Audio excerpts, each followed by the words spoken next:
Brito said, our finance minister is coming from Tamil Nadu. We are proud of that. We had also, previously also, Mr. Sithraman is the finance minister of Tamil Nadu.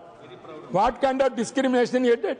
Because of his wrong, he took a lot of discrimination against that government. Tamil Nadu could not get any fund. We are suffering because now we are suffering because of the UPA government. Mr. Chidambaram was the finance minister. You are, sir, this is the condition. You address to me. Secondly, so I am addressing to you. So what do you want to say? What is? Sir, but time not time.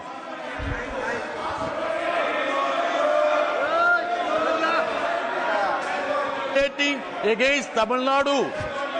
Is he agreeing to what I say? He is saying that Chidambaram also did the same thing. That means he is agreeing to me that Nirmala ji also is discriminating. But please allow me. He is agreeing to me. You continue.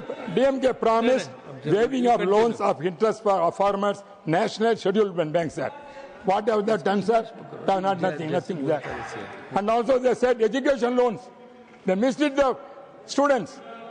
And also, sir, the poor people, based on the promise of the DMK people, they pledged the jewels and everything for people in the bank, thinking that they are paying the loans. Sir, nothing has done. All the poor people who put the jewels in the bank lost. They could not get any relief. That is the fate of the Tamil Nadu we are facing. No. We are going to win. Sir, recently... Mr. Vaiko, sir, Mr. my farmer... You know this... One second, Mr. Vaiko, you know that if you speak from your seat without mic, nobody will listen in the country. It's only personal exchanges. So there's no benefit, no advantage of that. So it's better let him finish. When your turn come or someone from this side come, then you speak your point of view. Okay, my leader, Yadapadi Palaniswamy, from Tamil Nadu. First, let him finish. 25th, he visited Delhi, sir. He visited the Delhi, my Yadapadi Palaniswamy leader, visited Delhi and met the union minister. And he requested the relief for Tamil Nadu. Sir, we are always for Tamil Nadu. We are not bettering Tamil Nadu. That is why our Yadapadi Palaniswamy came and requested the Honorable Minister here to get the relief. Mandrega funds must be released. And also PM Sri and SSA fund must be released. Kaveri Godavari interlink project must be implemented. Sir, he also requested to sanction more railway lines. This is our demand because we are also having a different opinion with the DMK government. At the same time, we are also protect the interest of the Tamil Nadu. That is always we will fighting for that.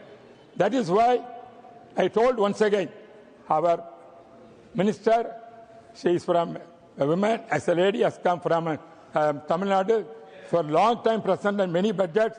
We are proud of that. At the same time, Chidambaram, when was the Chief Minister, Finance Minister, he did nothing for that. But Tamil Nadu is now greatest danger we are facing there. Thank you very much. Thank you. Mr. Abdul Wahab.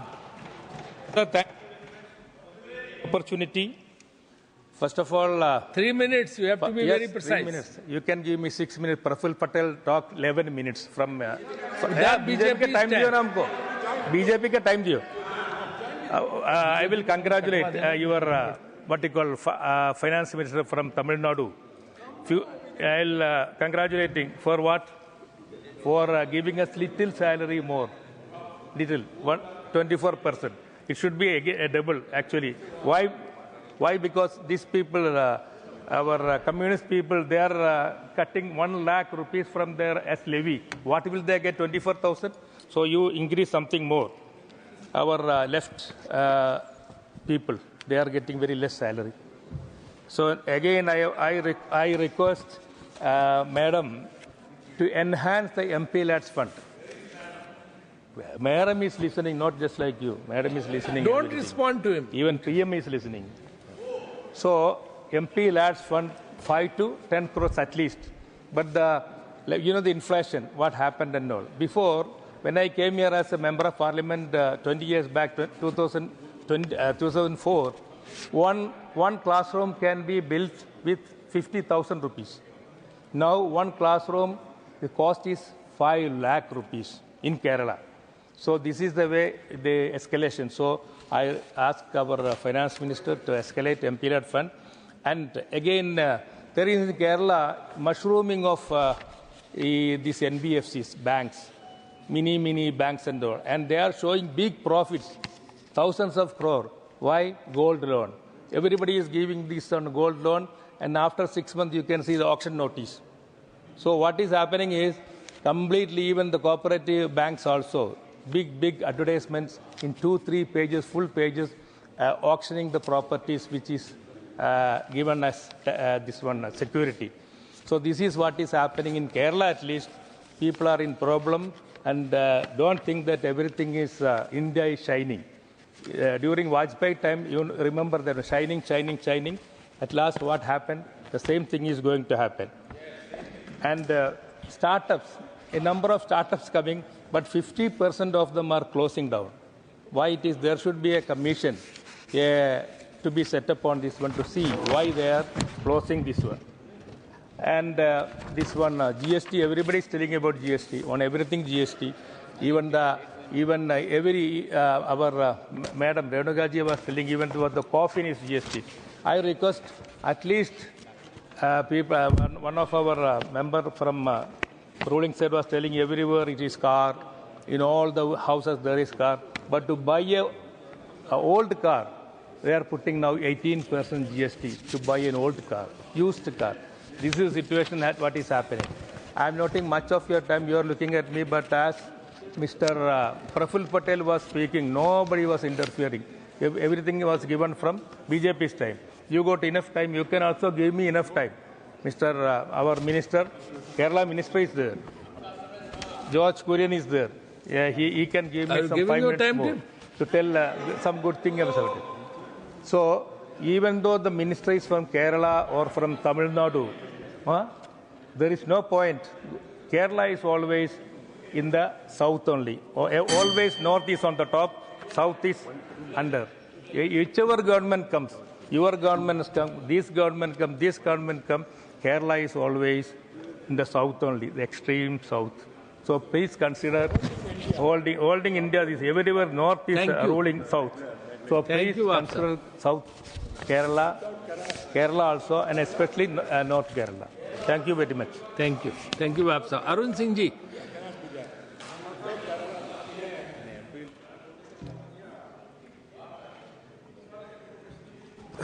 तीन 2025 और उसके साथ ही साथ जो finance bill है 2025 उसके बारे में बोलना चाह रहा हूँ। सर, ऐसा बिल है जिसके बारे में बोलने से बहुत सुखद आनंद की अनुभूति होती है कि जब फाइनेंस बिल आता है तो सबकी निगाहें होती है कि देश के गरीबों के लिए, देश के किसानों के लिए, महिलाओं के लिए, एससी के लिए, एसटी के लिए, इनके लिए कितना पैसा जाने वाला है, और जब पैसा जाता है तो उनके कल्याण के लिए खर्च होता है। इस फाइनेंस बिल के माध्यम से जहां एक और करोड़ों किसानों के कल्याण के लिए पैसे खर्च होंगे, और वहीं जो हमारे एससी एसटी या महिला हो, ओबीसी हो, उनके सशक्तिकरण के लिए भी इसके माध्यम से पैसा खर्च होगा। सर, देश में नए इंफ्रास्ट्रक्चर बने, रोड हो, सड़क हो, पोर्ट हो, अन्य सुविधाएं खड़ी हो, उसके लिए भी बिल में प्रोविजन किया गया है। और यह जाकर के उसके संदर्भ में जब वह इंफ्रास्ट्रक्चर का विकास होगा तो अवश्य रूप से देश जिस तेज गति से आगे बढ़ रहा है और तेज गति से आगे बढ़ेगा।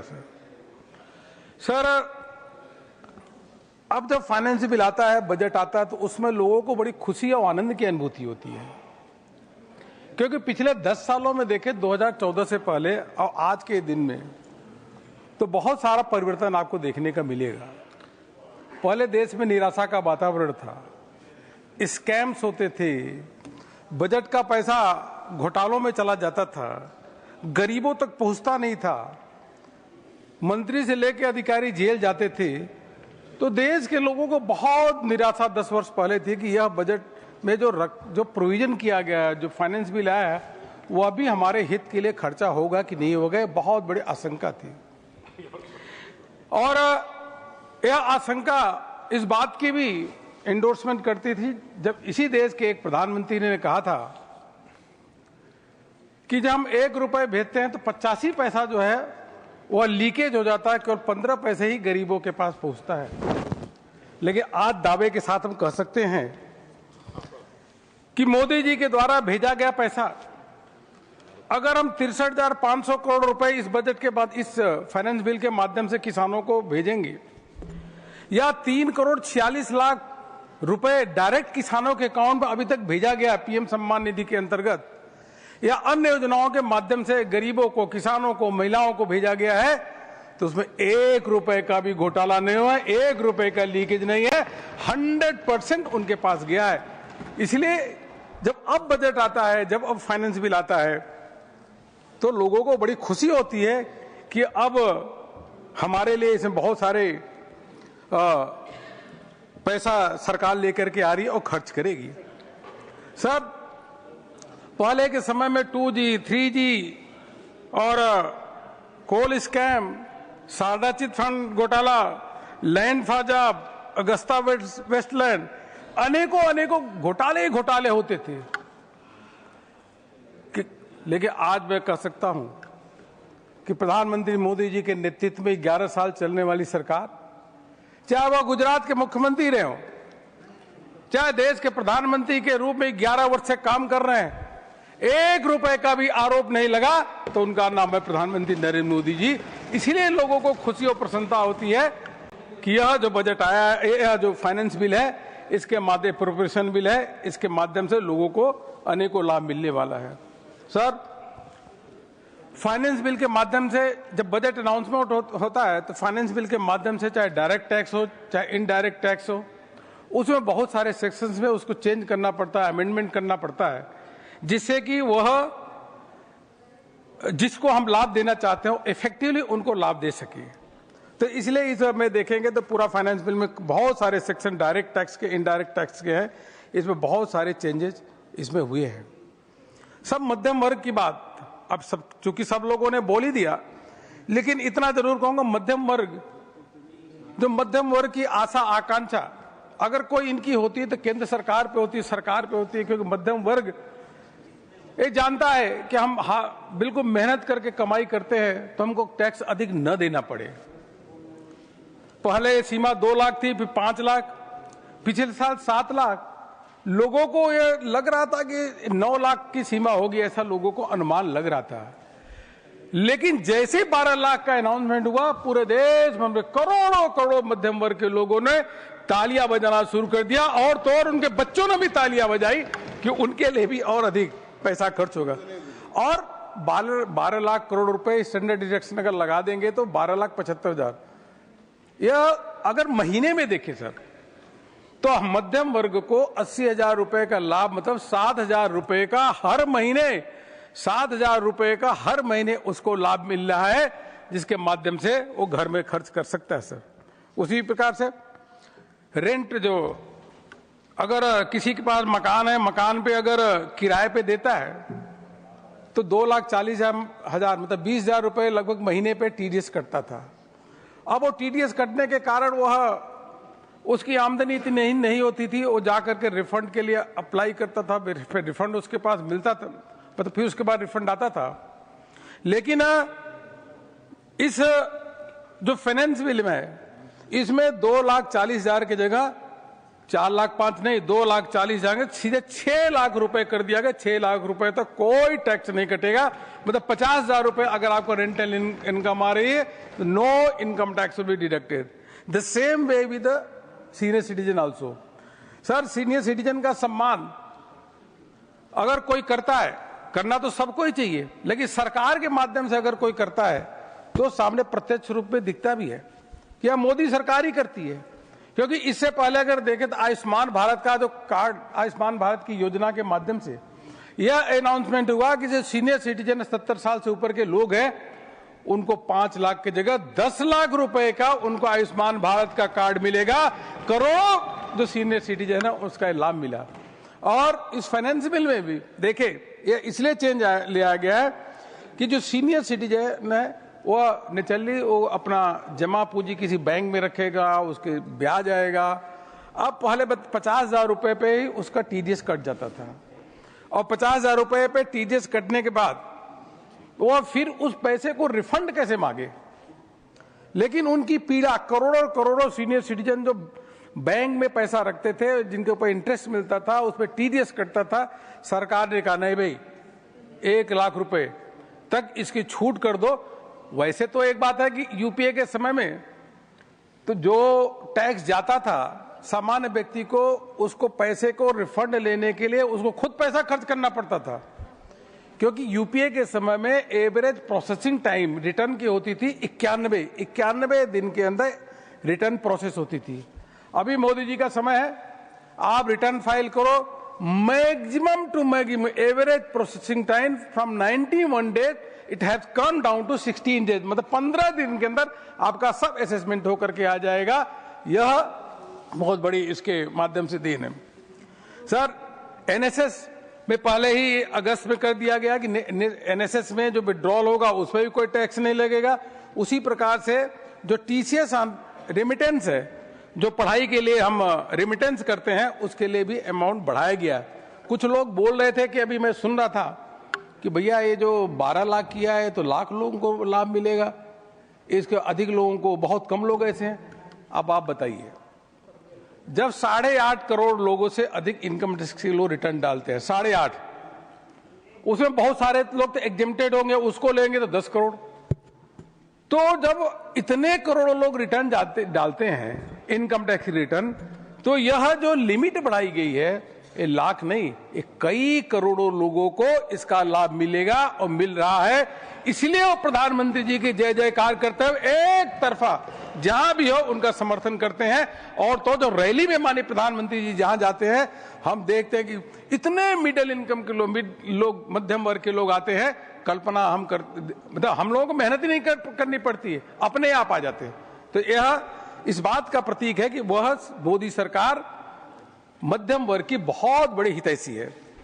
सर हमारी सरकार में माननीय प्रधानमंत्री मोदी जी के नेतृत्व में मध्यम वर्ग को इनकम टैक्स में जाकर चक्कर न लगाना पड़े, वह सम्मान के साथ अपने घर से ही बैठ के असेसमेंट देख सके। इसलिए उन्होंने पहले फेसलेस स्क्रूटनी शुरू किया, फिर उसके बाद फेसलेस अपील शुरू किया, और 2022 में वॉलंटरी डिस्क्लोजर स्कीम ले आया था, उसमें भी 90 लाख लोगों ने अपनी रिटर्न करेक्ट की। अब जब इतने लोग अपने रिटर्न रिवाइज कर रहे हैं, क्योंकि उनका विश्वास है कि भाई ईमानदारी से हम चलेंगे, मोदी जी जो ईमानदार व्यक्ति है उसको बहुत सम्मान करते हैं। इसलिए 2022 में वॉलंटरी डिस्क्लोजर स्कीम में 90 लाख लोगों ने अपना जो इनकम की रिटर्न थी उसकी रिवाइज किया। उससे एक कदम उसको मानते हुए उन्होंने कहा नहीं, अब जो हमारे लोग हैं इनको रिटर्न जो रिवाइज होती है इसकी समय सीमा 2 साल होती है। उन्होंने कहा अभी इस बजट में और इस जो अभी फाइनेंस बिल में चेंज है, इसके माध्यम से ये कहा गया है कि अगर आपसे कोई चीज छूट गई हो, आप रिटर्न नहीं डाले हो, तो now you can revise your return not in 2 year, in 4 years. मतलब 4 साल तक आपको शांति रहेगी, जाकर के आप रिटर्न रिवाइज कर दो और आपको कोई भी पेनाल्टी नहीं देनी पड़ेगी। यह बहुत बड़ा चेंज हुआ है और यह हमको लगता है कि ये सामान्य चेंज है। सामान्य नहीं था, एक करोड़ों लोगों के दिमाग में इससे शांति आएगी, करोड़ों लोगों के दिमाग में मानसिक पीड़ा नहीं होगी, उनको कंफर्ट होगा कि हम अपने रिटर्न रिवाइज कर सकते हैं। सर आज जिस प्रकार से लोगों की आमदनी बढ़ रही है और वह पर कैपिटा इनकम बढ़ रही है, उसका भी आंकड़ा मैं दे सकता हूं सर। पर कैपिटा लोगों को 1 नहीं 2 मकान भी मध्यम वर्ग के पास है और लोगों के पास भी होंगे। पहले क्या होता था, एक मकान में अगर आप रहते हैं तो दूसरा मकान अगर आपके पास है तो self occupied, deemed to be self occupied property मान करके उसमें टैक्स देना पड़ता था। और मैं तो वित्त मंत्री जी को इसलिए बधाई देना चाहूंगा कि उन्होंने कहा अगर 2 मकान है आपके पास तो दूसरे मकान को यह नहीं माना जाएगा सेल्फ ऑक्युपाइड है, दूसरे मकान पे कोई डॉक्यूमेंट देने की जरूरत नहीं है। और यह माना जाए कि दूसरे मकान पे नील इनकम मानी जाएगी, दूसरे मकान पे कोई टैक्स नहीं लगेगा। तो दो मकान है तो कोई टैक्स नहीं लगेगा। बहुत बड़ा चेंज, बहुत बड़ा परिवर्तन है। लेकिन डॉक्यूमेंट लोग जमा करते थे और उसके बाद रिबेट लेते थे, फिर इंक्वायरी होती थी, इंक्वायरी में पकड़े जाते थे कि दो मकान अगर है तो कोई भी उस पर टैक्स नहीं लगेगा, जीरो, सेल्फ ऑक्युपाइड प्रॉपर्टी। और माननीय इसी जो हमारे बहुत सारे जो चैरिटेबल संस्था है जो पूरे देश भर में लोगों को सेवा करने का काम करते हैं, उनका रजिस्ट्रेशन सीमा जो 5 साल था, अब 5 साल में फिर क्यों इनकम टैक्स से चक्कर लगाओ, इसलिए उन्होंने 5 साल की जगह 10 साल कर दिया इस फाइनेंस बिल में कि 10 साल बाद आपको रजिस्ट्रेशन के लिए दोबारा रिन्यूअल के लिए जाना पड़ेगा। स्टार्टअप के बारे में माननीय प्रधानमंत्री जी जब सत्ता में आए तो उन्होंने सीधे जो make in India, digital India और इन सब के नारे दिए, और नारे नहीं, बड़े बड़े स्कीम्स के माध्यम से इसको क्रियान्वयन करने का काम किया।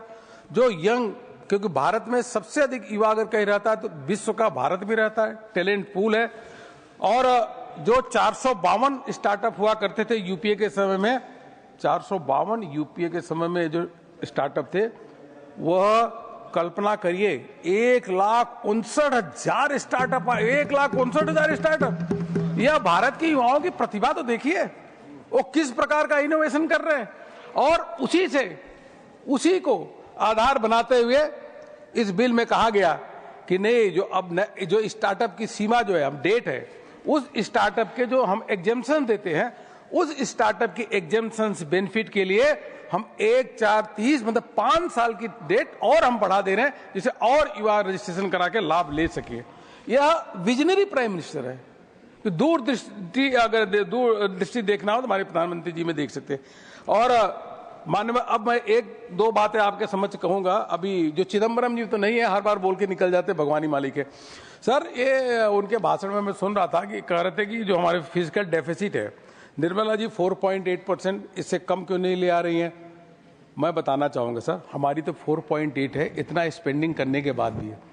चिदम्बरम जी, आप यूपीए का रिकॉर्ड देख लो, 2008-9 में आपकी फिजिकल डेफिसिट 6.1 थी, और अगर बॉन्ड को जोड़ दो तो 6.9 थी। उसी प्रकार से 2009-10 में फिजिकल डेफिसिट आपकी 6.6 थी, और अगर बॉन्ड को जोड़ दो तो रियल फिजिकल डेफिसिट आपको 6.7 थी। आप किस प्रकार की बात करते हैं? इतना बढ़िया फाइनेंशियल मैनेजमेंट के होते हुए फिर भी आप क्वेश्चन उठाते हैं।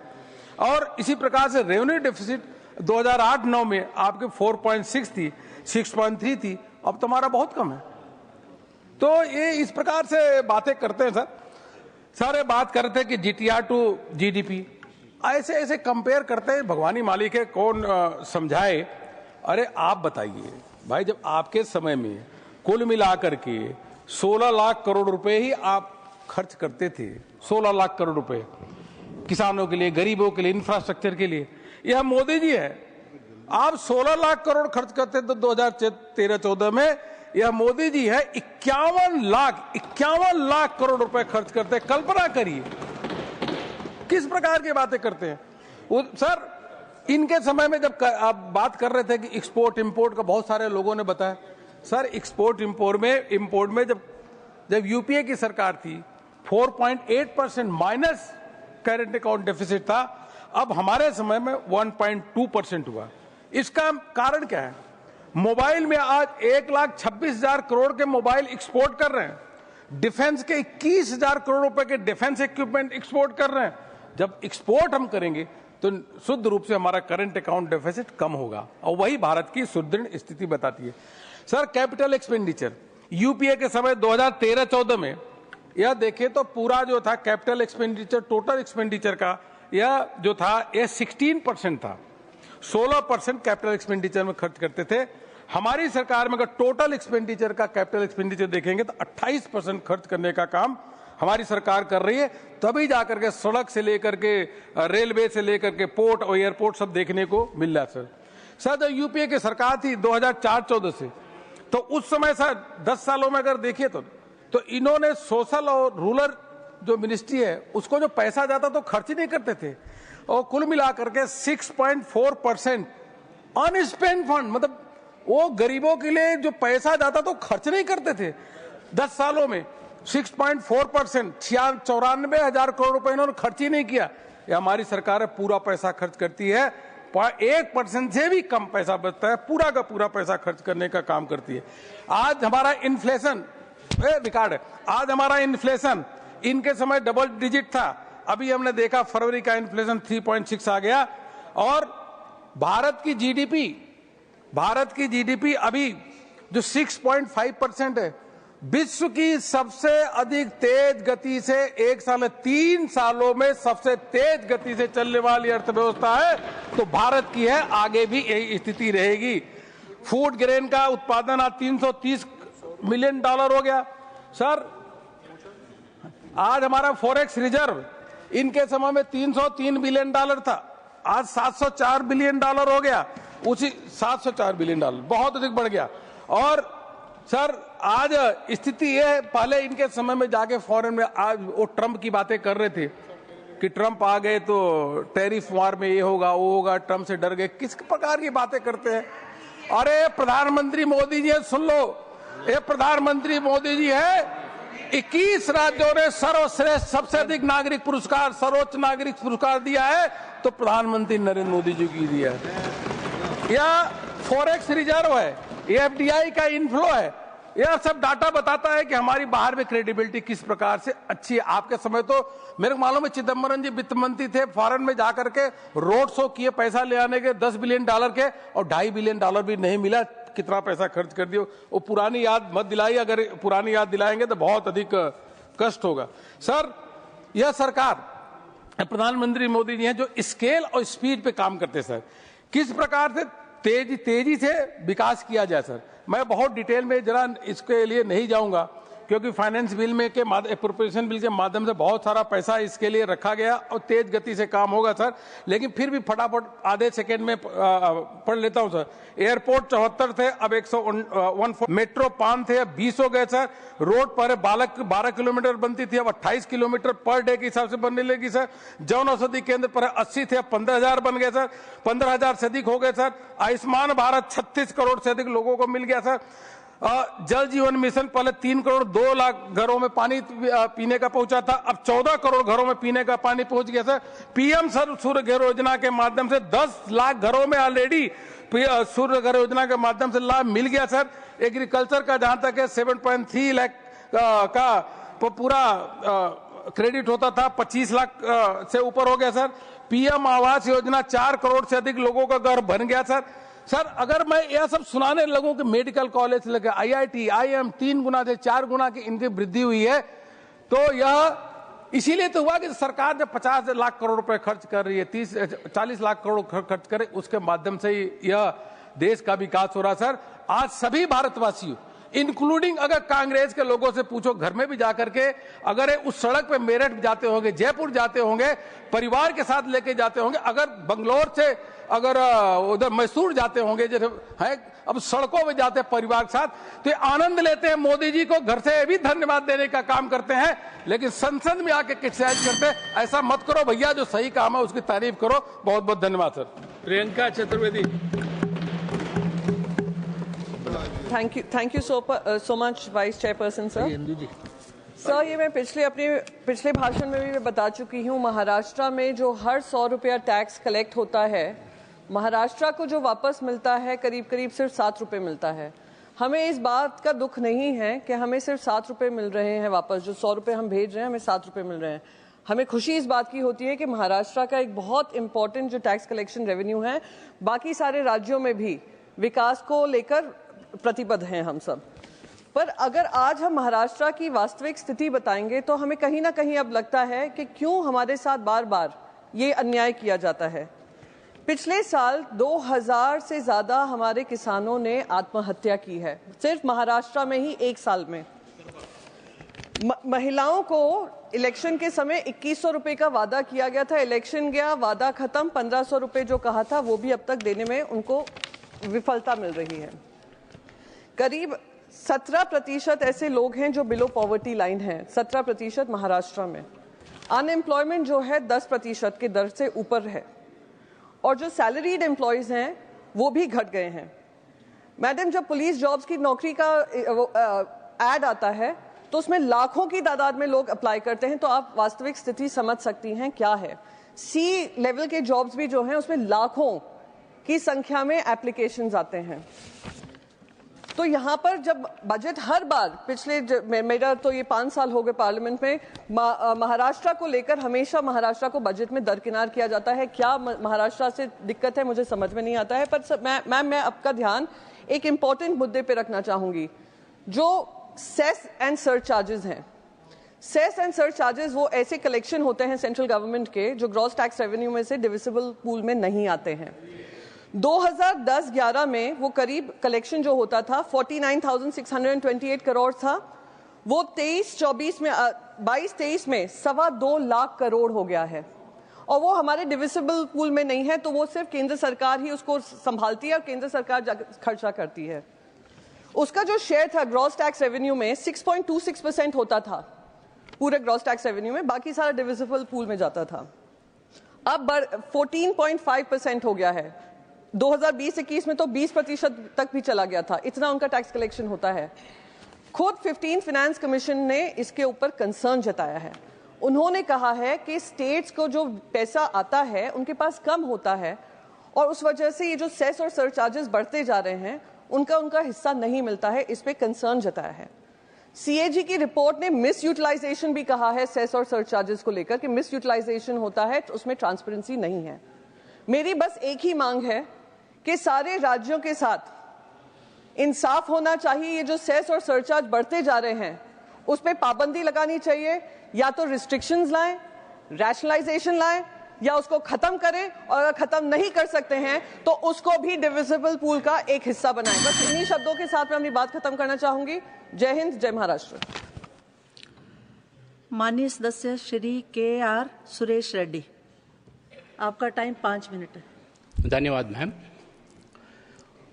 The finance bill is a grand finale for the budget session, ma'am, and the Honorable Finance Minister's speech has been guiding the discussions during the last 1 month, and Viksit Bharat has been the theme of discussion.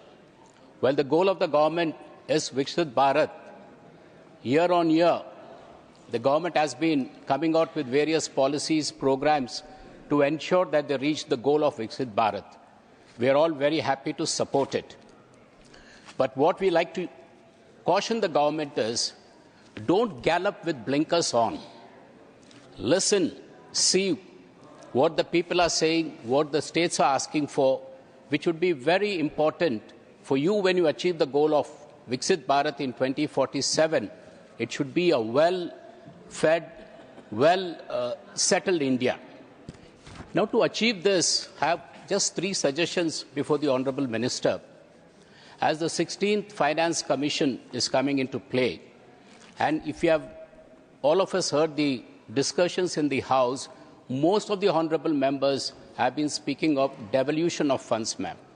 Now, devolution of funds, which state contributes what, I would not like to get into the tedious repetition, but I would like to only put forward to the government that kindly have a look at it. Let the 16th Finance Commission be a path-breaking commission which will ensure a well-equitable, developed India in 2047. To achieve that, as far as the devolution of funds are concerned, various inputs have been received from the states through the chief ministers, through various agencies. I have requested earlier, I reiterate once again, that kindly call the floor leaders meeting, kindly call the entire political party leaders meeting to finalize the goals for the 16th Finance Commission, as that would ensure that the apprehensions, the doubts, the various issues raised by us would be well taken. Now, it is a matter of coincidence that the southern states happen to contribute more and get less. But we are not talking of a north-south divide. And my leader, KCRG, never went for that. And to put it in perspective, madam, when the farm bills came, we were the first ones to oppose. And when the farmers in Haryana and Punjab committed suicide and died, it was our leader, KCRG, who went there and gave them relief. So this clearly indicates that any part of the country which suffers would require support. So we would be working in that direction. So to ensure that, I request the Honourable Minister to have a look at it, because this is a very appropriate time. Now, for any country to progress, it is the communal harmony which is the cornerstone. And, ma'am, for India's legacy of unity in diversity is essential for our progress. Various governments have come up with various acts to ensure communal harmony is maintained in our country, because through communal harmony, development comes, progress comes, and people prosper. And two things which I would like to bring to the Honourable Finance Minister's notice is, there are two major institutions which have been established. One is the National Integration Council. National Integration Council was started in 1962 with the Prime Minister heading it, various ministers of the Cabinet, chief ministers, various National Commission members, women. So all active people were part of that NIC. The last meeting, to the information what we have, has been held in 2013. So it's been a pretty long time that the National Integration Commission meeting has not been held, and that too it is being chaired by the Honourable Prime Minister. When you want to reach a 5 trillion, 10 trillion economy, harmony is important, and India is known not primarily for its strong economy, but it is for its secular democratic values. I think this is a very good opportunity for the government to start getting into this act and start looking at the National Integration Council. This one other national foundation for communal harmony also was created. This is headed by the Honourable Home Minister, and my information says the last meeting was done in 2021 by Shri Kishan Reddy Garu, who was then the MOS. So this is one area which I would like to emphasize. Just give me one more minute, ma'am. I would just like to emphasize the other troubled area. Like when India became free, population was our criteria then. Today, the biggest issue concern our nation is the traffic in urban areas, because 70% of contribution to the GDP comes through the urban areas, and traffic in urban areas have to be regulated. Your NUTP, which is the National Urban Transport Policy, is literally defunct.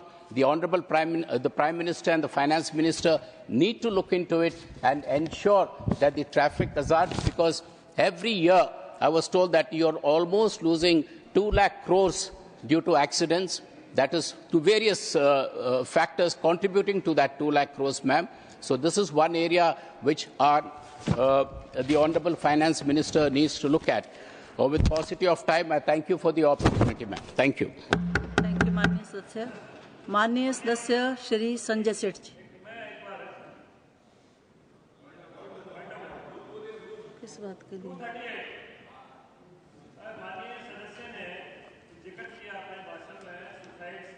Haryana का भी नाम लिया है। हरियाणा में कोई suicidal case नहीं हुआ है, एक भी। इसको डिलीट। हाँ, हरियाणा में कोई केस नहीं हुआ सुसाइड का, किसान का, किसी का नहीं। ठीक है, ठीक है। कोई ऑथेंटिकेट करिए अगर कोई एग्जांपल है तो। हाँ। माननीय सदस्य श्री संजय सेठ जी। उप सभापति महोदय, आपने मुझे एप्रोप्रिएट बिल 2025 और फाइनेंस बिल 2025 पे बोलने का मौका दिया, इसका बहुत बहुत धन्यवाद। आज भारत की अर्थव्यवस्था $3 ट्रिलियन की हो गई है, और इसके लिए मैं अपने यशस्वी प्रधानमंत्री माननीय नरेंद्र मोदी जी का और वित्त मंत्री श्रीमती निर्मला सीतारमण जी का बधाई देता हूं, और मैं ये उम्मीद करता हूं कि जो उन्होंने सोचा है इसको $5 ट्रिलियन की इकोनॉमी बनाने का, वो सपना साकार होगा।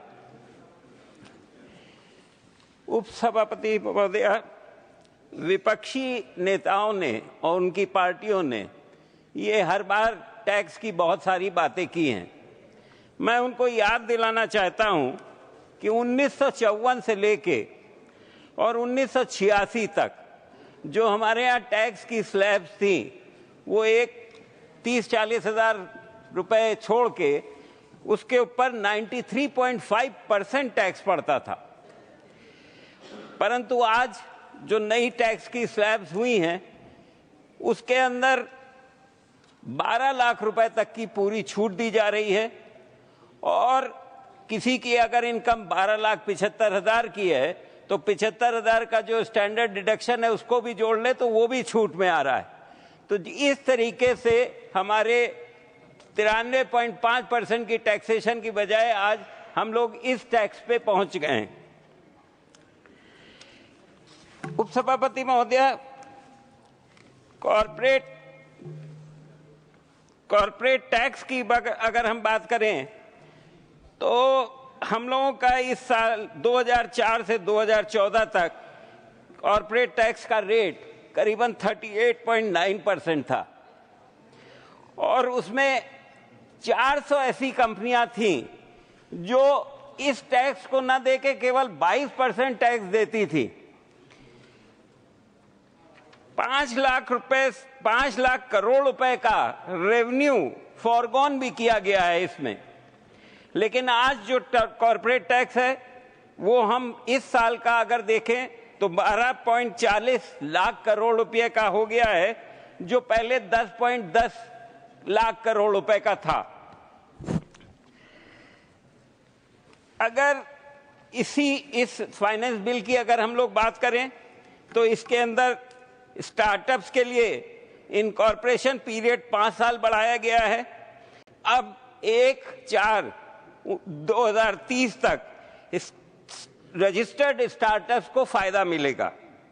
इसी तरह से अगर हेल्थ की बात करें, अभी हेल्थ की भी बात हो रही थी कि हेल्थ में कुछ नहीं खर्चा होता है, हम लोगों ने जेनरिक मेडिसिन पे बहुत बढ़ावा दिया है और 36 लाइफ सेविंग ड्रग्स और 37 पेशेंट असिस्टेंट मेडिसिन पर बेसिक कस्टम ड्यूटी पूरी तरीके से माफ कर दी है। इससे जो एक गरीब आदमी है उसको दवाइयां बहुत सस्ते में मिलेंगी। इसके साथ साथ जो हमारे हेल्थ सेंटर्स हैं उसके अंदर कैंसर के लिए भी वहां पे डे केयर यूनिट बनाई जा रही है, तो कैंसर के पेशेंट्स को भी अच्छा लाभ इससे मिलेगा। उपसभापति महोदय, हमने एक्सपोर्ट्स के प्रमोशन में भी काफी काम किया है और इस फाइनेंस बिल के थ्रू हम लोग एक्सपोर्ट्स के लिए बहुत ज्यादा इंसेंटिव्स दे रहे हैं और उसके लिए कई कस्टम्स की छूटें भी इसमें दी जा रही हैं। हमने हैंडलूम सेक्टर के लिए भी बहुत सारे इस फाइनेंस बिल में प्रोविजंस किए हैं जिससे उसको मजबूती मिल सके। उपसभापति महोदय, एमएसएमई को भी आगे बढ़ाने का इस बजट में काफी काम किया गया है। माइक्रो एंटरप्राइजेस के लिए पहली बार एक कस्टमाइज्ड क्रेडिट कार्ड की स्कीम शुरू की गई है जिसमें 5 लाख तक की लिमिट होगी और पहले साल में 10 लाख कार्ड इशू किए जाएंगे। लघु और सूक्ष्म उद्योगों के आसान ऋण मिले, इसके लिए लोन गारंटी कवर पर 5 करोड़ से बढ़ाकर इसको 10 करोड़ रुपए किया गया है। इससे 5 साल में 1.5 ट्रिलियन यानी 1.5 लाख करोड़ रुपए का अतिरिक्त लोन मिल सकेगा। उपसभापति महोदय, ये बजट भारत को एआई सुपर पावर बनाने की आधारशिला भी रखता है। आज दुनिया एआई क्रांति की तरफ बढ़ रही है और भारत इसमें सिर्फ भागीदार नहीं बल्कि लीडर बन के उभरा है। 500 करोड़ रुपए की लागत से centre of excellence in AI for education स्थापित किया जा रहा है। ये सर एक सेंटर नहीं बल्कि एआई इनोवेशन का तीर्थ स्थल होगा। पीएम रिसर्च फेलोशिप के तहत सरकार अगले 5 सालों में आईआईटीज और आईआईएससीज में 10,000 फेलोशिप प्रदान करेगी।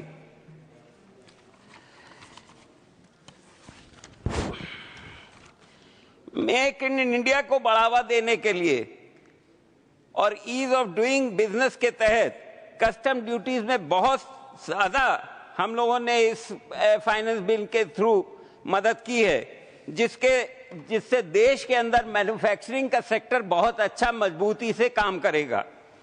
इनकम टैक्स के रूल्स में भी काफी बदलाव किए जा रहे हैं।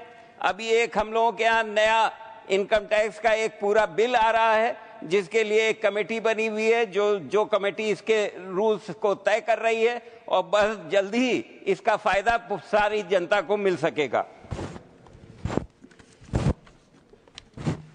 उपसभापति महोदया, जीएसटी के बारे में भी इस वक्त यहाँ पे बहुत सारा कहा गया है।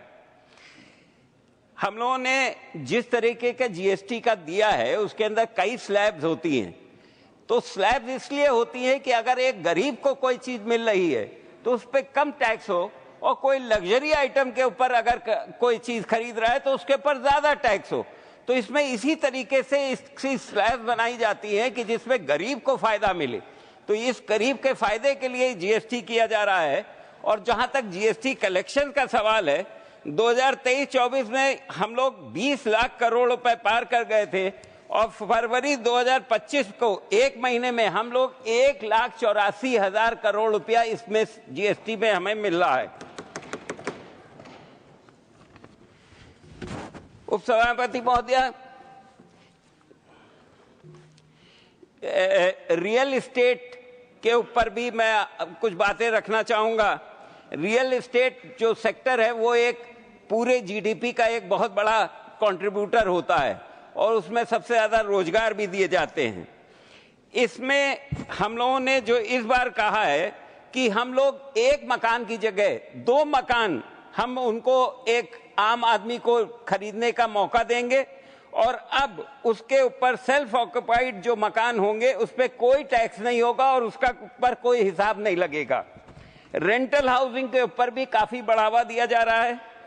हाउसिंग और अर्बन मिनिस्ट्री को 96,777 करोड़ रुपए मिले हैं, जो पहले 82,576 करोड़ रुपए थे। पीएमएफआई युग में 1.18 करोड़ घर स्वीकृत किए गए हैं। 89 लाख नवंबर 2024 तक पूरे हुए हैं, और पीएमएफआई U2 के तहत 1 करोड़ और परिवारों को घर मिलेगा। स्मार्ट सिटीज मिशन के थ्रू 1.5 लाख करोड़ के 7479 प्रोजेक्ट पास हुए हैं, जिससे आम शहरों के अंदर भी काफी काम हो सकेगा। मैं उत्तर प्रदेश से आता हूं, और उत्तर प्रदेश को इस बार टैक्स डेवोल्यूशन के माध्यम से 2,55,000 करोड़ रुपए प्राप्त हो रहे हैं, जो 2014-15 में 75,416 थे। इससे हम लोगों के उत्तर प्रदेश में काफी विकास हो सकेगा। हम लोगों ने इसके अंदर छोटे और मध्यम शहरों में हवाई अड्डों का निर्माण, वंदे भारत जैसी तेज गति ट्रेनों का संचालन, और उद्योग और व्यापार में काफी बढ़ोतरी मिलेगी। और दूसरी तरफ हम लोग मेडिकल कॉलेजेस भी हमारे उत्तर प्रदेश के अंदर काफी बन सकेंगे। सभापति महोदया, मैं इस बिल का समर्थन करता हूं, और ये उम्मीद करता हूं कि इसी तरीके से हमारे वित्त मंत्री जी और हमारे यशस्वी प्रधानमंत्री जी हमारे देश को आगे बढ़ाते रहेंगे। बहुत बहुत धन्यवाद। धन्यवाद माननीय सदस्य। माननीय सदस्य श्री बाइको, 3 मिनट का time. Honorable Vice Chairman, Madam, as I mentioned earlier in the House, the Union government is discriminating all non-BJP ruled states and Tamil Nadu in particular. There is an accumulated dues to be paid by the Union government to the state of Tamil Nadu under Yamanriga to the extent of rupees 1,100 crores. The laborers, who are mostly from SC and ST and backward classes, are being denied their wages under the scheme by the Union government. Most of them are women wage earners. I would urge the Honorable Finance Minister, she is not responsible for this discrimination. She is not stopping anything to flow to Tamil Nadu. But higher authorities, the Prime Minister, Home Minister, others, They want to discriminate Tamil Nadu in so many ways. That is why the finance ministry also is utilized for that. The laborers are paid their due wages.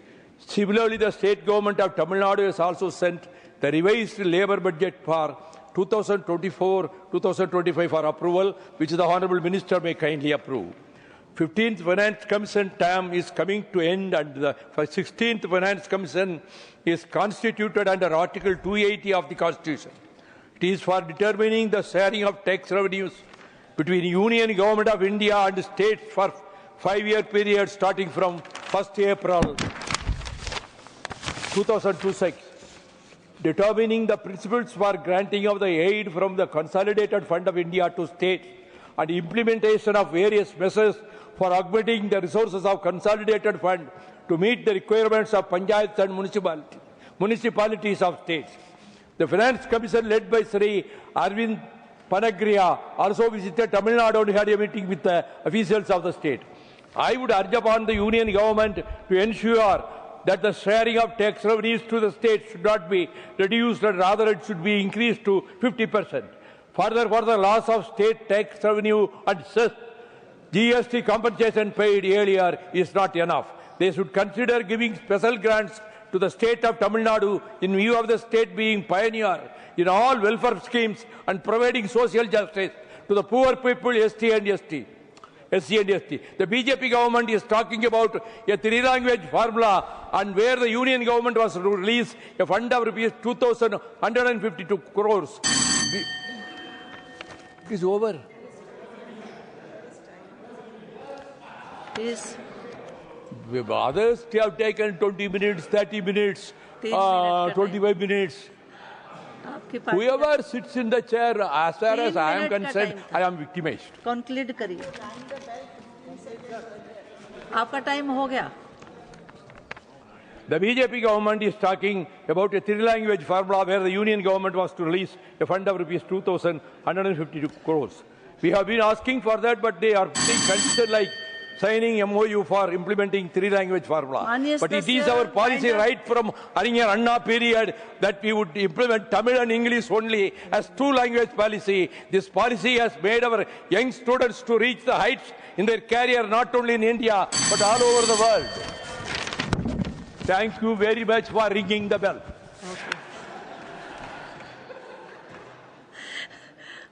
Shri Santosh Kumar P.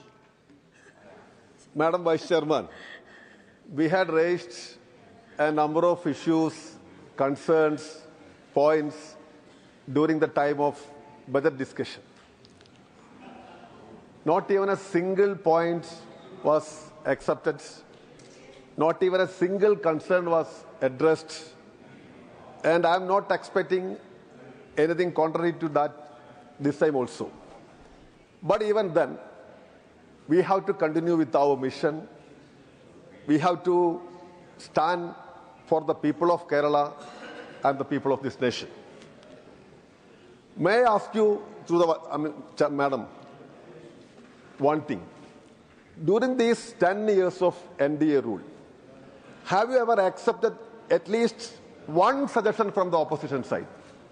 Leave everything up. At least one suggestion from any of us. Maybe from Congress party, maybe from other political parties, maybe from left. So this shows the adamant approach of NDA regime. Leave it. It's up to you to decide. But for us, I can tell you, as a state like Kerala, we are contributing 4% to the GDP, and we are getting less than 2% of the total tax. This is quite simple. And some of the speakers from my state already pointed out in detail what are the requirements. Due to lack of time, I am not going to extend that particular case. Now coming to another point, Madam. Yesterday, we all were patiently hearing your very articulate, beautiful speech, no doubt at all. But how evasive it was. Let me tell you one point. You stated in this August forum that 3,94,000 posts were created in public sector banks. We were all, what is to say, we were really checking the figures. Madam, we were demanding permanent posts, and instead of stating the exact number of permanent posts created during these 10 years, you projected a figure, 3,94,000, of course an impressive figure, but the reality is that correspondents, other contract laborers, employers, altogether this constitutes 3,94,000. So how can you answer like this, I wonder? So this is the style of answers and style how you are skipping or evading the real facts. Now coming to another point. So I would like to talk about the unorganized workers in our country. Unorganized workers constitute roundabout, I can say, 93% of the total workforce. So the PMO even issued a statement that they will be providing in the near future the ESI corporations, ESI benefits. What is the status of that? How many times the ministers and even PMO stated like this? So what is going to happen? The gig economy is fastly moving and contract workers are everywhere. As I stated just now, it is 93% of the total workforce, which can be stated roundabout. We have 67 crores of laborers. So when are you going to implement this particular demand of the working class? At least start with construction workers. We have more than 5 crores of construction workers, it seems. So at least begin with them and show that you are doing something positive for the workforce in this country. Now again, the question of MSP, implement it legally, because we are talking about the expenditure. Expenditure of the national government should be expanded. State economies also should be expanded. But when we talk about the MSP, are you going to seriously implement the same in the near future? Legally, I am talking to. And Kerala has a special demand. Rubber, tea, and other products must be included in the list. But no idea. So why you evade things like this? Many genuine concerns were raised by organizations, governments, but you are not attending even a single thing. This is our problem. So it's not that we are in opposition with you ideologically, okay, it may continue because we are ideologically committed to something. Of course, you have your own ideology. Let us continue that battle. And we take it in a source and spirit, no doubt at all. And no problem at all. We are a small force now, for the time being. But the point is that whenever we speak something genuinely, whenever we try to raise something for the people, at least try to address that. So I don't want to take much of your time. I hope the Honorable Union Finance Minister will address these issues. Thank you. माननीय सदस्य श्री घनश्याम तिवारी।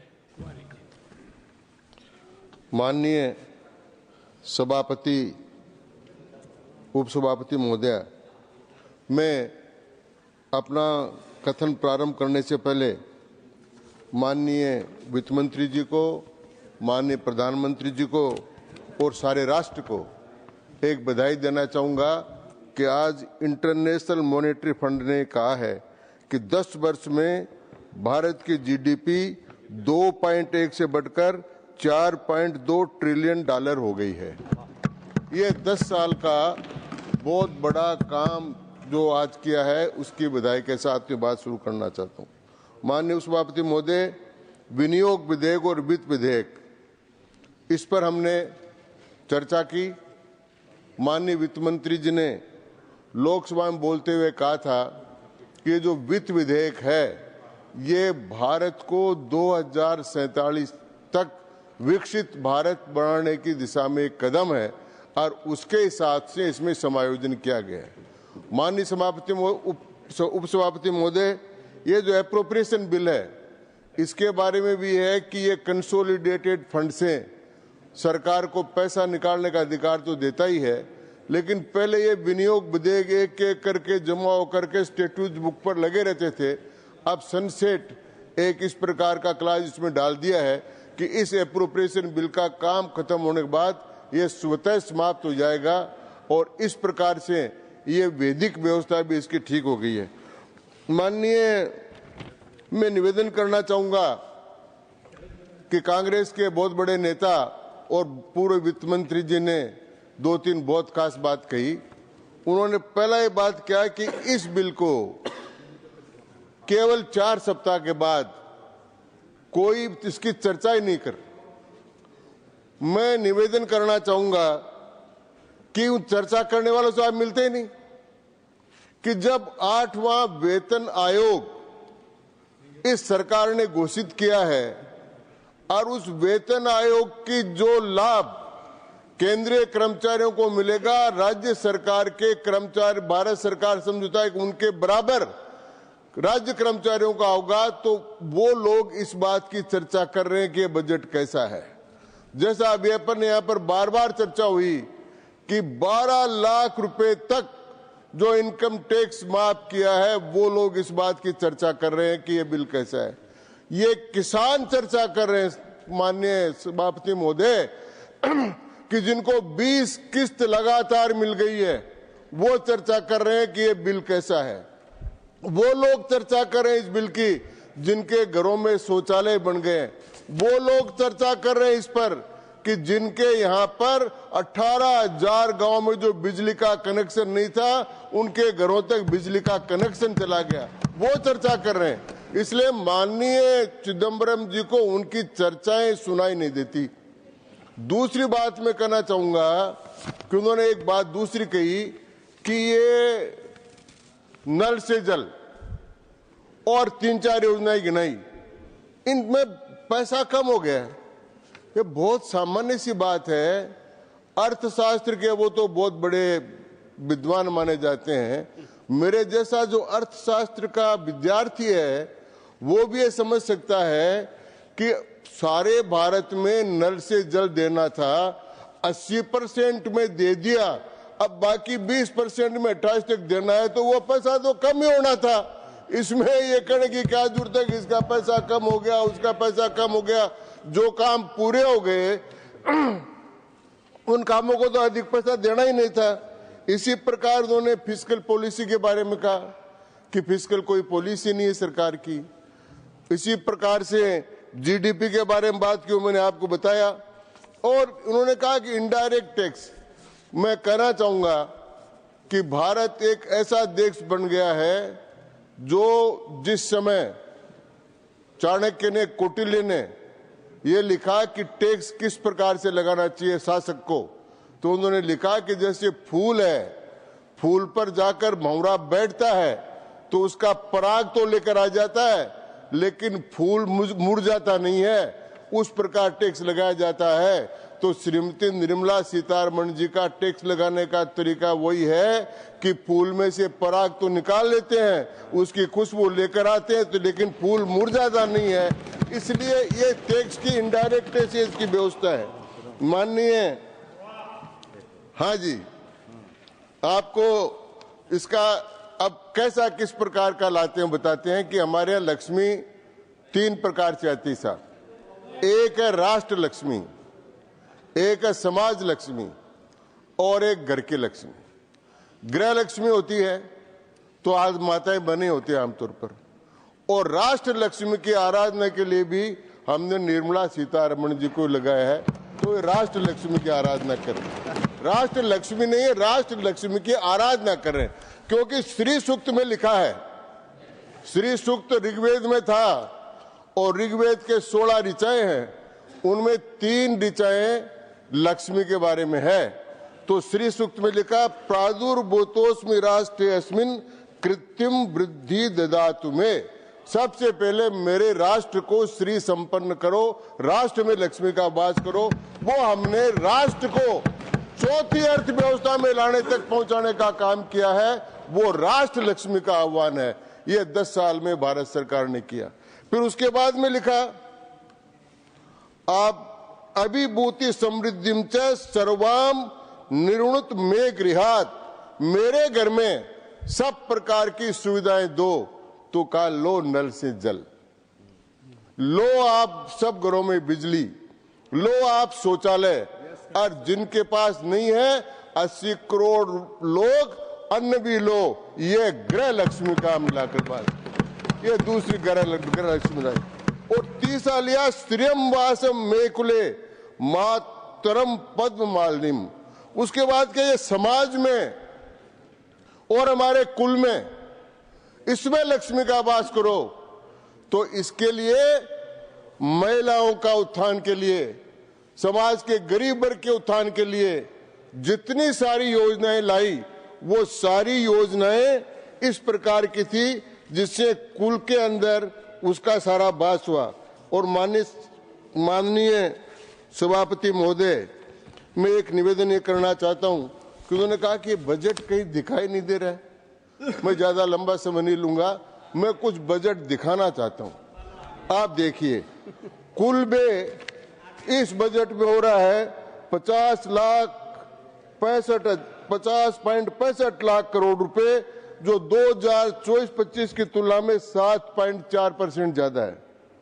पूंजीगत में 11.22 लाख करोड़, जो पिछले साल से 15.48 लाख करोड़ ज्यादा है। तो ये बजट इनको दिख नहीं रहा है। सकल कर राजस्व 42.70 लाख करोड़ आ रहा है। सकल उधारी 14.1 लाख करोड़ है। हाँ, मैं देख रहा हूं ना, पधार गए आगे। राज्यों का हस्तांतरित संसाधन 25 लाख करोड़ से बढ़कर 4.91 लाख करोड़ ज्यादा, ये लक्ष्मी राज्यों में भी चली गई। इसी प्रकार से राजकोष से घाटा जो अनुमानित था वो कम होता जा रहा है। बजट में जो प्रावधान किए हैं, ब्याज में, भुगतान में, सशस्त्र बलों की बढ़ती आवश्यकताओं में, रोजगार सृजन में, केंद्र प्रायोजित योजनाओं में, इन सब में जो सारी बढ़ोतरी हुई है, और एक प्रकार से ये बजट और ये सारा अपन अगर इसको देखें, अगर तुलना करें, तो एक दशक जो है भारत का स्वर्णिम विकास का दशक है। यह मोदी जी के कार्यकाल का दशक। इसमें किस बात की कमी की? आज सड़क पर जाने वाले को पता लगेगा। मानिए 10 से 2 मिनट। हाँ, 2 मिनट मानिए।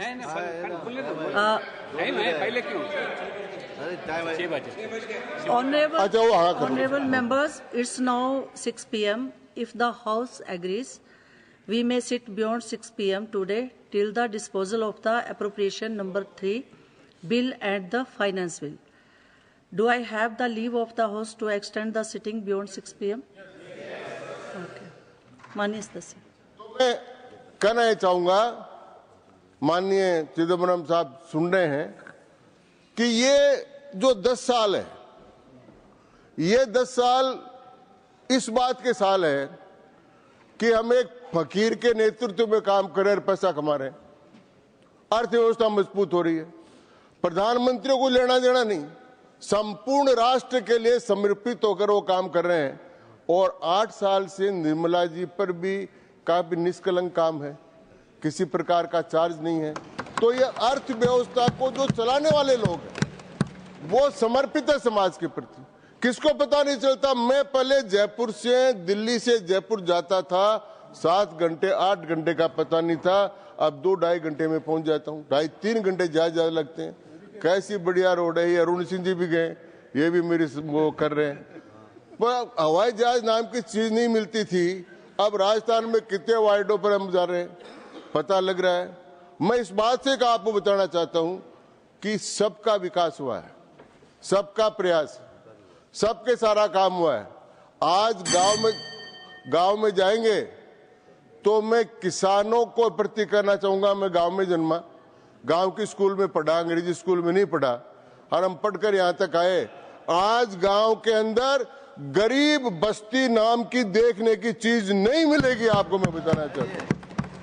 यह 10 साल की समृद्धि का है, और इसलिए यह जो 10 साल की नींव है, यह 2047 तक भारत को विकसित राष्ट्र बनाने की नींव है, मजबूत नींव है। और इतना बड़ा महल खड़ा होगा कि दुनिया देखेगी। अंत में एक बात कहकर कि उन्होंने बार बार एक बात कही कि भाई ट्रंप आ गया है, ट्रंप ने कह दिया है वार ट्रेड हो जाएगी। भाई ट्रंप से डरता कौन है? वो तो ट्रंप है, और हमारे पास नरेंद्र मोदी का ट्रंप कार्ड है। ऐसा कार्ड है जो दुनिया भर में चलता है। तो इसलिए कोई डरने की बात नहीं, आप निश्चिंत रहो। सुरक्षित रहो और समृद्ध रहो। इन्हीं शब्दों के साथ बहुत बहुत धन्यवाद। धन्यवाद माननीय सदस्य doctor Fauzia Khan. Thank you, ma'am. Ma'am, this year marks 20 years of gender budgeting in India, which was introduced by the UPA government in 2005-2006. This was in alignment with a UN mandate to use public spending as a tool for advancing gender equality. It was a pioneering step and a noble mandate that aimed to institutionalize gender-sensitive planning. Gender budget cells were formed in every ministry tasked with ensuring that gender considerations are integrated into all aspects of government budgeting and not just specific programs for women.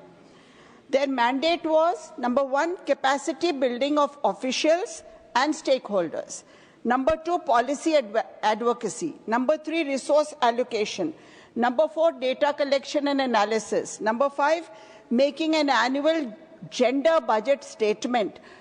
But the most important, monitoring and evaluation of the impact of government programs and policies on women and girls, and evaluate whether budgetary allocations are achieving the desired outcomes or not, and facilitate attention to gender analysis.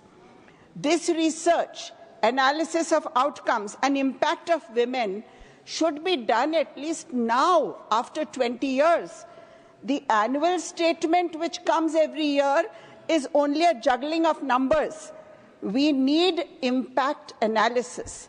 No comprehensive data study or regular audits have been conducted to assess the impact of gender budgeting. This year, the government is patting its back on increasing the gender budget by 37%, making it 8.8% of the total budget. This made us take a closer look, ma'am. And this closer look tells us that this is just a number play. Gender budget statement till 24 used to be divided into two parts. Part A included schemes with 100% allocation for women. Part B consisted schemes with at least 30% allocation for women. In 24, the government introduced Part C, which accounted for schemes having less than 30% allocations for women. These little additions are what shot up the whole budget without having a major real effect. This year's increase has been driven largely by a 63% rise in Part B allocations and a 12% rise in Part C, while Part A allocations, 100% for women, meant for schemes exclusively for women, have actually decreased. Ma'am, can you give me 1 minute? Then, ma'am, I'll just sum up with my suggestions. Mandate regular gender audits by CAG across all ministries and states. Set up a centralized monitoring cell under Niti Aayog to oversee GBS implementation. 16th Finance Commission should integrate a gender criterion in tax transfer formulas. Mandate gender disaggregated data is collected and published regularly. Ma'am, include transgender also in this. Please include farmer widows. We talk about farmer suicides, but nothing is done for farmer widows. Please increase amount for the widow pension, and the government must follow gender budgeting in spirit as well as action. Thank you, ma'am. धन्यवाद माननीय सदस्य doctor Ajit बादवराव गोपछड़े। माननीय सभापति महोदय, मुझे 10 minute दिए गए थे, अब 5 मिनट में मुझे बोलना है, इसलिए मुझे कम बॉल में मुझे ज्यादा रन निकालना है। तो अभी इस सदन में अच्छे दिन के बारे में कुछ विडंबना हुई, कुछ हमारे सदस्यों ने जुमला बोला, कुछ सदस्यों ने फेक बोला। हमारे एक विद्वान मित्र ने दक्षिण भारत की, हमारे अखंड भारत के बारे में उन्होंने अलग टिप्पणी की, जीएसटी के बारे में भी टिप्पणी की हमारे एक विद्वान मित्र ने। लेकिन मेरे पास कम समय है, हमारी निर्मला सीतारामन जी जो वित्त मंत्री है, इन सारे चीजों का करारा जवाब देने में समर्थ है, इसलिए मैं हमारी वाणी को आगे बढ़ाता हूं। एक चर्चा हुई सभापति महोदय, वन नेशन वन कॉमेडियन की चर्चा हुई। हमारे महाराष्ट्र में आज रोज सुबह में क्या करो, टीवी 9 बजे खोलो, वो देखते बराबर हमारी महाराष्ट्र की जनता ने जिसको कॉमेडियन बनाया है वो आपको दिखेगा। इसलिए आप वन नेशन वन कॉमेडियन की चर्चा यहाँ मत करो, हमारे महाराष्ट्र में कौन है वो आपको दिखने को मिलेगा। माननीय सभापति महोदय, ये अर्थव्यवस्था भारत की तीसरे पायदान पे जा रही है। इसका कारण है हमारे प्रधानमंत्री माननीय नरेंद्र मोदी जी, हमारे वित्त मंत्री मैडम जी। ये 2014 के पहले एनडीए सत्ता में आई थी, तब हमारी अर्थव्यवस्था डावाडोल थी। यूपीए शासन द्वारा छोड़े गए भ्रष्टाचार, नीतिगत निष्क्रियता और अकुशलता से बोझिल थी। विपक्ष आज हम पर आरोप लगाता है, देखो हमारे साथ में भी हुआ है। एक घटना हुई थी जब मैं सभापति महोदय, मैं एमडी की डिग्री हासिल करने के बाद हॉस्पिटल खड़ा करने के लिए मुझे बैंकों के चक्कर काटने पड़ते थे, बहुत सारे कागजात जमा करने पड़ते थे। फाइल डालने के बाद महीने 2 महीने के बाद मेरा लोन सैंक्शन हुआ। देखो, एक मुगले आजम नाम की एक पिक्चर आई थी, पॉपुलर फिल्म थी, लेकिन कांग्रेस के जमाने की, देखो उस समय बैंक का लोन फोन कॉल पर तय किया जाता था सभापति मैडम। तो ये देखो, मुगले आजम तो लोकप्रिय थी, उसकी मुझे तारीफ करना है, लेकिन कांग्रेस के जमाने में फोन ए लोन नाम के कुख्यात परिचर्चा होती थी, ये फोन के ऊपर लोन मैनेज करते थे। लेकिन ये मोदी जी का जमाना है। 2014 के पहले मैंने, जब 2014 आई, अभी 2 साल पहले मैंने लोन मांगा, मैंने 50 लाख का लोन अप्लाई किया। पूरे कागजात डालने की जरूरत नहीं थी, पेपरलेस हुआ है, ऑनलाइन हुआ है। बटन दबाते बराबर दूसरे दिन मेरे खाते में 50 लाख लोन मेरे मेडिकल लैब के लिए, मेरे इंस्ट्रूमेंट के लिए मिले हैं। इसका जो मेहनत है वो वित्त मंत्री जी और माननीय प्रधानमंत्री जी को जाता है। क्या क्या नहीं किया इस देश के लिए, कृषि में, आरोग्य में, शिक्षण में, मेडिकल क्षेत्र में, सभी चीजों में, एआई में, भारत ज्ञान विषय में, ज्ञान में, हिंदी के बारे में तो बहुत चर्चा की गई। पांडुलिपि को भी विकसित किया गया, संस्कृत भाषा को विकसित किया गया। सारी दक्षिण लोग ये बोलते हैं कि अरे मोदी जी ने बोला है कि सारी भाषाएं हमारे बहनें हैं, हिंदी हमारी अभिमान है। मैं ये बोलना चाहता हूं वित्त मंत्री जी, आपका मैं मन से धन्यवाद देना चाहता हूं कि कैंसर जैसी दुर्लक्षित बीमारियां, 36 जीवन रक्षक औषधियों को पूर्ण छूट देकर हमारे हिंदुस्तान के करोड़ों गरीबों का पुण्य लेने का काम मोदी जी और निर्मला जी आपने किया है। आपका मैं हृदय से आभारी और धन्यवाद और अभिनंदन व्यक्त करता हूं। इस सदन में एक चर्चा हुई है, गलत चर्चा हुई है। बॉम्बे ग्रुप, क्लब, बाबू, सिंडिकेट, ये सदन में चर्चा होने जैसा विषय है क्या? ये उस समय सिंडिकेट चलता था, राज्य सत्ता हासिल करने का जमाना गया। अभी 140 करोड़ जनता जनार्दन, किसान, युवा, महिला, गरीब जनता जनार्दन के दिलों में बैठे वाले माननीय प्रधानमंत्री मोदी जी का जमाना है, वो सिंडिकेट का जमाना चला गया। माननीय वित्त मंत्री जी और माननीय प्रधानमंत्री जी ने क्या क्या नहीं किया, सामाजिक परिवर्तन किया। देखो, यूपीए द्वारा उपेक्षित किया गया हमारे बारे में 2013-14 में 80,250 करोड़ था, 2024-25 में 1,80,233 करोड़ आवंटित किया गया। अभी विपक्ष उसको रोजगार के बारे में हमेशा उछालता है। यूपीए के शासन के दरमियान 2,02.9 करोड़ नौकरियां सृजित हुई। हमारे एनडीए के जमाने में 17.9 करोड़ नौकरियां सृजित हुई है। हमारे पिछले साल 4.6 करोड़ नई नौकरियां पैदा हुई है। स्टार्टअप यूपीए के समय सिर्फ 452 मान्यता प्राप्त स्टार्टअप से बढ़कर आज 1.59 लाख स्टार्टअप तक हम पहुंच गए हैं। और मैं निर्मला जी का और प्रधानमंत्री जी का मैं बहुत धन्यवाद देना चाहता हूं कि कोविड की 19 महामारी में और भू राजनीतिक संकट जैसी वैश्विक चुनौतियों के बावजूद भी एनडीए ने 6.4% की एक आर्थिक विकास दर सुनिश्चित की है और जिसके लिए हम वैश्विक अर्थव्यवस्था में सबसे आगे जा रहे हैं। मैं ये मानता हूं कि मेरा समय कम हुआ है। इस सदन में मैं ये बोलना चाहता हूं, विज्ञान, सामाजिक, आर्थिक, कृषि, सर्व क्षेत्रों में हमने क्रांति लाई है। इसका कारण मोदी जी और माननीय वित्त मंत्री जी को देना चाहता हूं। आखिरी में एक बात बोलना चाहता हूं, इस सदन में अभी एक टुकड़े फेंकने का उच्चार किया गया। हिंदुस्तान की जनता का, जनार्दन का ये अपमान है। आपको ये मालूम है ये टुकड़े किसके ओर फेंके जाते हैं? हम जनता जनार्दन को मां समान और ईश्वर समान मानते हैं। 2014 के पहले टुकड़े फेंकने का संस्कार उनका गया नहीं। अभी ईश्वर रूपी गरीब, एससी, एसटी, ओबीसी, किसान, मजदूर इनके पैर धोकर पूजा करके उनका सम्मान बढ़ाने वाले माननीय प्रधानमंत्री मोदी जी का जमाना है। इसलिए टुकड़े फेंकने की भाषा इस सदन में मत करना, मेरी हाथ जोड़ के विनती है। मैं फिर से एक बार वित्त मंत्री जी और प्रधानमंत्री जी का मन से आभार व्यक्त करता हूं कि हमको वैश्विक स्तर पर एक ग्लोबल लीडर के माध्यम से अर्थव्यवस्था में पायदान 3 पर हम जाने के लिए सब जन मिलकर प्रयत्न करेंगे। हम सब जन मिलकर इस भारत माता को महासत्ता बनाने के लिए आगे जाएंगे। प्रधानमंत्री जी का फिर से एक बार मैं धन्यवाद देता हूं और वित्त मंत्री जी का भी मन से धन्यवाद देता हूं। धन्यवाद, नमस्कार। धन्यवाद माननीय सदस्य। Doctor Anil Sukhdev Rao Bonde, 5 minute. Thank you, ma'am. Now today I am here to support the Finance and Appropriation Bill, which is presented by Honorable Nirmala Sitharaman.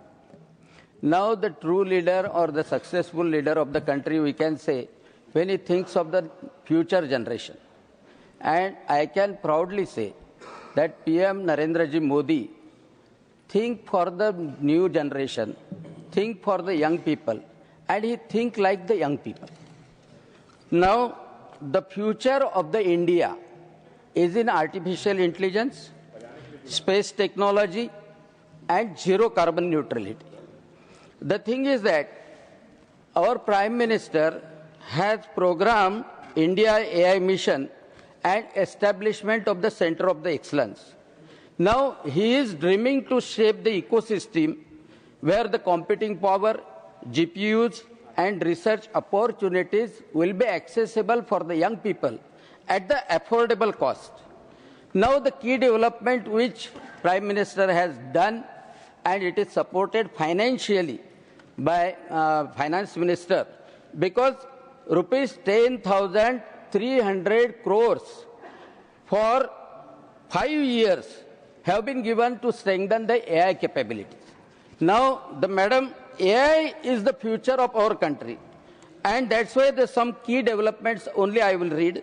The scaling of the AI infrastructure, opening access to the high-performance computing, as well as robust GPU supply chain, indigenous GPU capabilities, and affordable compute access, strengthening the semiconductor manufacturing. And these are the things which will foster the AI research and multiple centers of the excellence we are going to start with. And in the Center of Excellence, specifically Digital India Bhashini, Bharat Jain, as well as Chitralekha, and many things I can read it out. But one thing is that the startups I have developed in the AI. Now, in the early 2024, the math has supported 60 startups. We 5 are actively discussing the funding as well as highlighting the India's growing AI structure. Now the thing is that the India is set to become, under the leadership of Prime Minister Narendra Ji Modi, a leader in AI innovation, shaping the global AI landscape in the years to come. Now, Honorable Madam, definitely you might be remembering that Chandrayaan 3 has touched the moon, and we all were proud of it. But do you know that Chandrayaan 2, obviously you must be knowing that the Chandrayaan 2 had the failure. It had the lost contact with the Chandrayaan 2 leader. Our sensible leader, our sensible Prime Minister was the one who consoled the ISRO chief, because the Vikram lander was had the failure, and when he consoled, he told our determination to touch moon has become even stronger, and the best is yet to come. And you know that Chandrayaan 3 has touched the south pole of the moon. Chandrayaan 3 has touched the south pole of the moon. The space technology is the important for the future of the India. And now from the Chandrayaan 3, we are going to have the Aditya L1. India has launched its first solar observatory, Aditya L1, to study the various solar phenomena from the India. Now, we are also planning to have the space station, because these are the aspirations of the young people.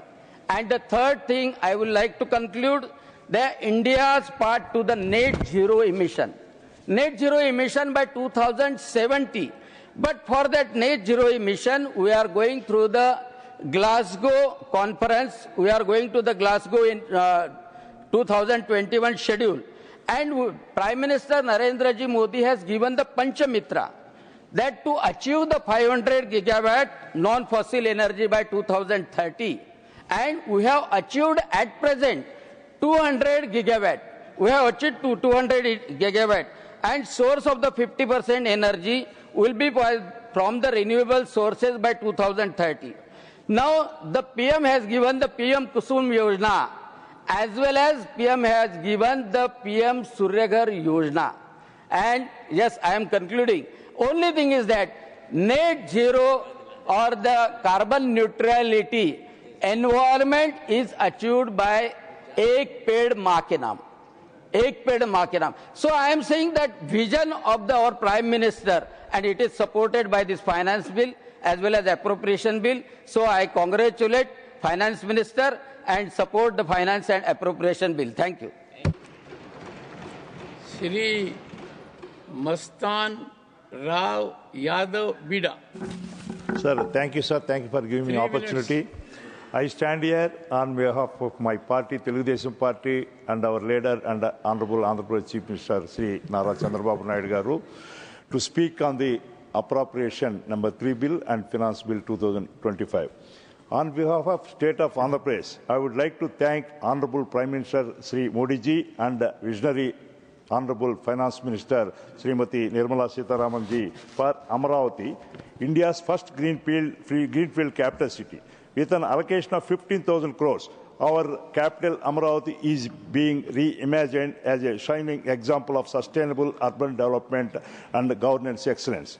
Polavaram project, a sanctioned amount of 12,000 crores, ensures that this lifeline project towards water security, irrigation and agriculture prosperity to millions. Revival of Visakhapatnam steel plant, with 11,440 crores committed. The regeneration of the Visakhapatnam steel plant secures industrial growth, employment and self-reliance in steel production. Railways, more than 9,000 crores allocated for development of railways in Andhra Pradesh. So BPCL oil refinery, with 95,000 crores, the mega project is set to power industrial expansion, employment and energy security. These initiatives indicate our government's commitment towards growth of Andhra Pradesh. After 5 years of complete misgovernance, my people are able to raise their heads in pride as the double-engine Sarkar of CBN, that is Nara Chandrababu Naidu Garu 4 and Modi ji 3, work together to take Andhra towards Swarna Andhra 2047. To achieve this, AP need continuous support from NDA government at central, sir. Given the time restrictions, I would like to speak on the issues of fisheries. India holds the position of the second largest fish producer and aquaculture nation globally, with a seafood exports valued at approximately 70,000 crores. In the recent budget, our Honorable Finance Minister stated that our plan to enhance India's competitiveness in the global seafood market by reducing basic customs duty on various ingredients for fish and shrimp feed manufacturing, etc. My state, Andhra Pradesh, is an important participant in India's markets, accounting for more than 40% of fisheries and related sectors in India. This dedication towards fisheries in AP can be seen by our state providing concessional power tariff to aquaculture farmers with a rate of ₹1.50 only per unit for aqua farms and other concessions to aqua farmers, sir. Sir, here I would like to state one thing, sir, with your kind permission. A member of this August House passed some comments regarding our present Chief Minister, Nara Chandrababu Naidu. I would merely like to respond to their allegation by stating that in the race for cases filed and crimes committed, one can stand here a whole day and still not have enough time to cover the misdeeds committed by other party in AP over the last 5 years. With this, I stand here to support the bill, sir. Thank you. Thank you for giving me the opportunity, sir. Message from Lok Sabha. Secretary General. Sir, with your kind permission, I rise to report that the Lok Sabha, at its sitting held on the 27th of March 2025, has agreed to the amendments made by the Rajya Sabha to 1. The Railways Amendment Bill 2024 and 2. The Disaster Management Amendment Bill 2024 at its sitting held on 10th March 25 and 25th March 25 respectively. Honorable Finance Minister Srimati Nirmala Sitharaman to reply the discussion.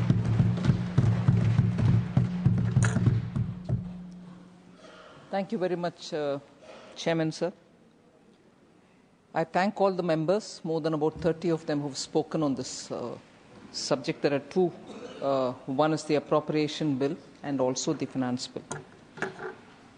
Without taking too much of time in making an opening statement, I'll just briefly tell about what specifics are noteworthy in the Finance Bill, and post that try to address the members who have raised issues or sought clarification on some of the specifics in the Finance Bill. So the Finance Bill 25 actually continues with the philosophy of our government, whereby we want to provide tax certainty. We also want to do ease of business related steps, and that is an ongoing process, and this Finance Bill also has some very important ease of doing business related steps, and above all, honor the Indian taxpayer. So major steps have been taken towards Indian taxpayer, both in the sense of the personal income tax and also for those businesses which depend on import of raw material and also have encouraging policies which can help exports. So we have ensured that we honor the taxpayer and take such policy measures which will help them so that India can speed up its progress towards 2047 for a Vikasit Bharat. So the income tax is one of the major things about which many of the members have come personally to me to thank, and I actually thank the Honorable Prime Minister who set me on this task much before the budget preparation commenced, to say, please look at what are the possibilities of helping the middle class and also helping the taxpayers. And I must thank the entire team in the Finance Ministry, where all of us had to see what are the kind of things we can do. And once we came up with the tax proposals and presented before the Honorable Prime Minister, he readily agreed and said we should honor the Indian taxpayer. So please, this is something which I support. So I am grateful for having made the entire Finance Ministry's job easier when we went with a proposal, because the tendency would be for the Finance Ministry to be cautious, not to let go revenues. But here we really wanted to use this opportunity to make sure that we respect the Indian taxpayer, and that's where we moved towards giving this 12 lakh as the number till which no one will have to pay any tax. Of course, if you're earning up to 12 lakhs, you don't pay anything. If you earn more than that, there is a simplified, now that is also brought in this finance bill, which is now passed by the Lok Sabha and is for the consideration of the Rajya Sabha. The rates have also been brought down, and the slabs have also been made to smoothly move from one to another without huge jumps. Absolute simplification. And as a result, when you give rates which are going to be lesser than what it was before and gradually improving, gradually increasing in rates, the benefits accrue for everybody. So it's not as if we've given only 2 crore taxpayers, but we've given for every taxpayer some of the other benefit. Of course, it's very favorably skewed towards the lower income groups and the middle class. And that is why, in order that we don't lose revenue, but yet give the relief, we brought in the rebate system, which I'm sure any person dealing with the finances and also the public finance observers will understand. It's a legitimate way of giving that additional succor for those who need it.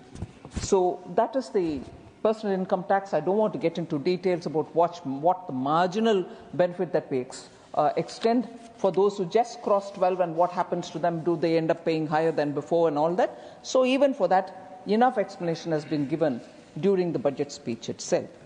The second major thing that this finance bill does is to bring in the TDS rates rationalization. In fact, in respect of sale of goods, the requirement for TCS under Section 206C 1H is proposed to be completely done away with. These kind of steps, which are either bringing it down or completely removing TDS and TCSs, help the tax assessee and also help those who collect the tax and who have to remit it in the government's account.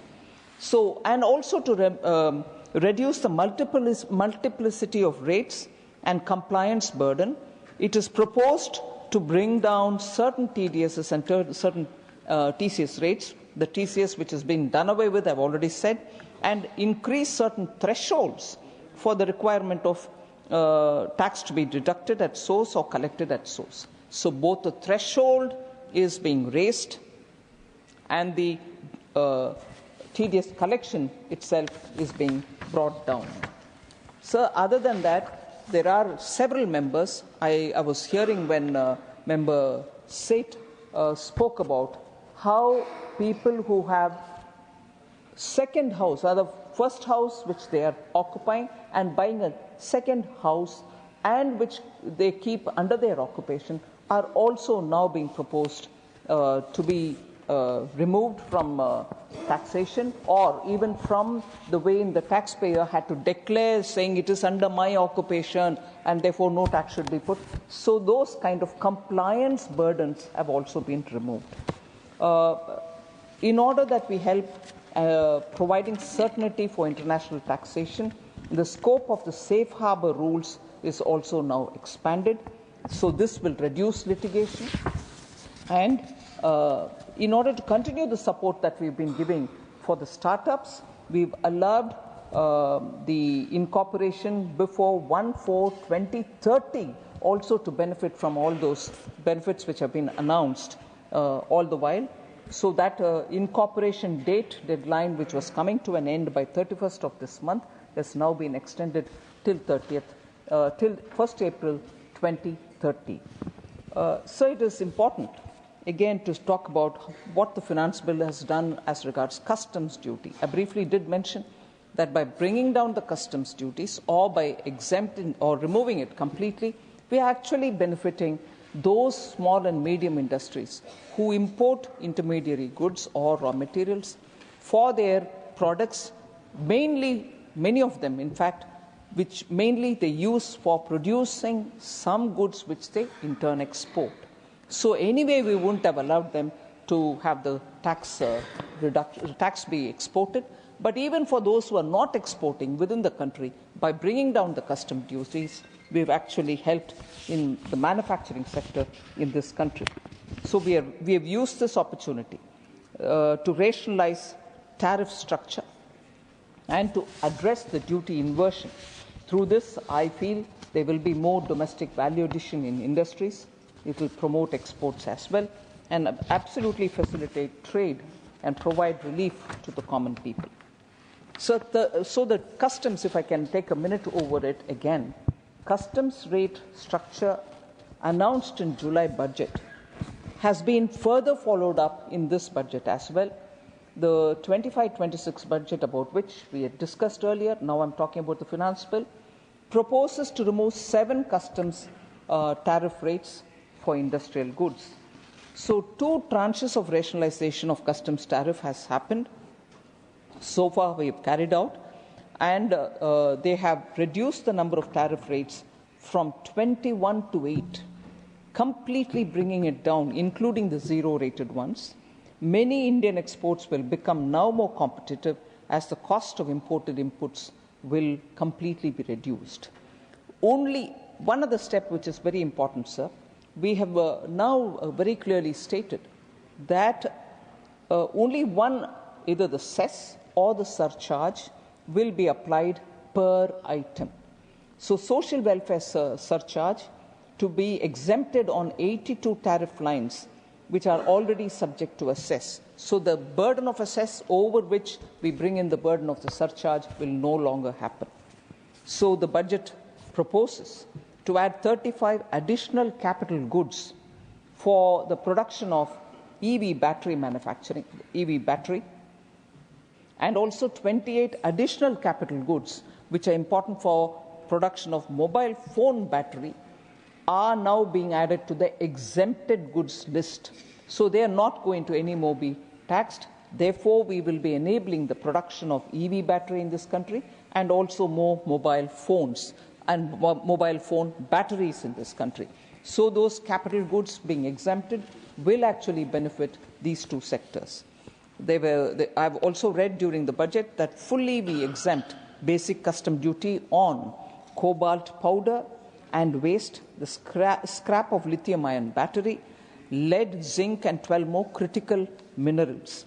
All these are in addition to the 25 critical minerals which were fully exempted from BCD in the July 2024 budget. So if you would see that consistently, budget after budget, we are coming up with reduction in duties so that India's aspiration for being a manufacturing hub and also India's aspiration in building capacities for battery manufacturing, advanced chemistry is being supported. So this is a consistent thing.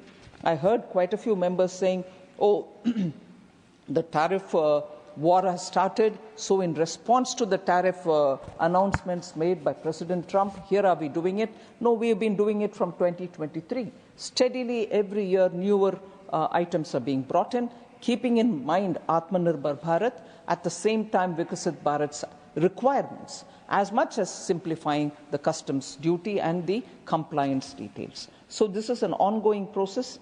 It is nothing to do with today's global situation, but a process which will continue even in the future. So, sir, one other relief which is important for me to put on the table here is we are extending the time limit for the end use of imported inputs in the relevant rules from 6 months to 1 year. Just to explain this, there are a lot of exporters who import items and on the very clear understanding that these imports are for value addition or manufacturing of a product which will get exported. So we allow it without duty, and when they come, they are expected to be used, produced and exported out within a matter of 6 months. Many exporters had difficulty. They wanted an extension of time, and therefore we have given them 6 months to 1 year. What was 6 months, we have extended now by another 6 months and said if you imported an item without duty and you want to export it, you have full 1 year's time, comply with it for that within that 1 year. And also for such importers, we will now have to file only quarterly statements and not monthly statements. Now it is monthly statements. We are saying, all right, you do it only quarterly, so that the compliance burden is completely off their shoulder. So there is one particular amendment which we brought in as government amendment, but it's now cleared from the Rajya Sabha, so it's part of the finance bill which has come here. I would like to highlight that. For the first time, our government had implemented the full parity between the pensioners of pre and post 7th Pay Commission, Central Pay Commission. All pensioners of the central government who had retired before 1/1/2016 are now drawing the same pension as employees who retired after 1/1/2016. The demand of pensioners regarding parity has been agreed to and implemented by this government. I'd like to thank Prime Minister Modi for having brought in that treatment, equal treatment for all pensioners, and this is something which we have taken on board in this finance bill. The Prime Minister had approved the establishment of the 8th Central Pay Commission also, which is now, I'm sure all members do have the information on it, to revise salaries and benefits of central government employees in January 2025. So, So just to highlight as to why this amendment here. The 6th Central Pay Commission, sir, was an expert body that had threadbare examined all the issues, disparities, and even the representations by employees before making their recommendations in March 2008, which thereafter, upon careful consideration, was accepted by the government. The manner of fixing pension, which was recommended by the 6th CPC, was similar to the previous CPCs. So, through this amendment, which we brought in the Lok Sabha and after Lok Sabha's passing, which is now before us, that the government is restoring the recommendations of the 6th Central Pay Commission and respecting it as an expert body.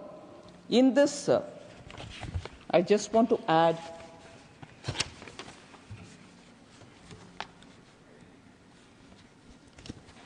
keeping in view the recommendations which the 6th Central Pay Commission had said, a distinction among pensioners is inevitable, and that is what is being brought in.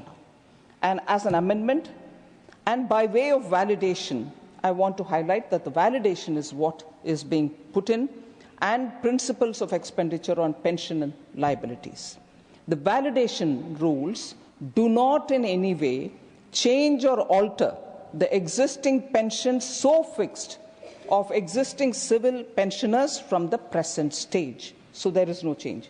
The validation rules also do not affect defense pensioners in any way, as they are covered by separate rules.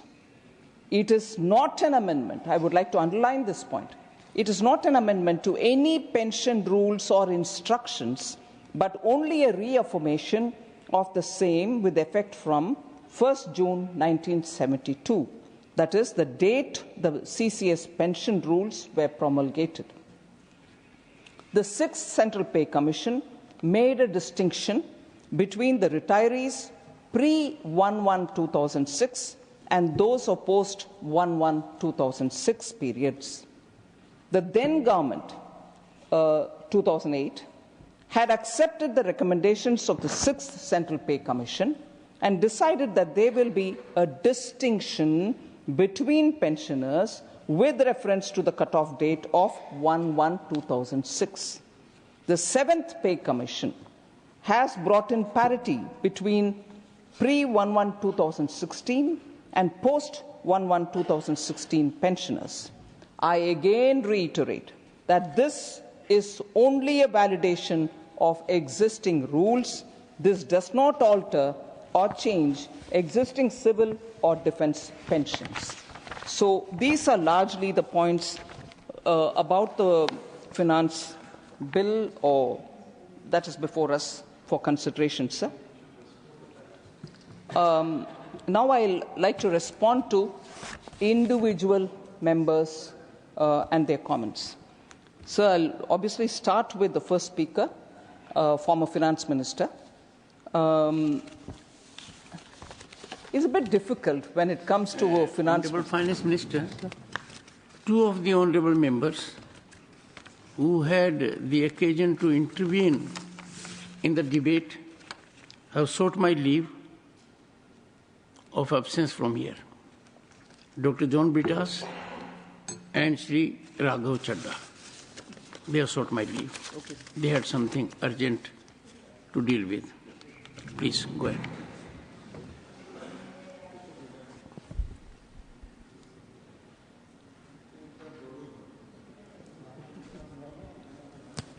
Sir, the former finance minister's observation was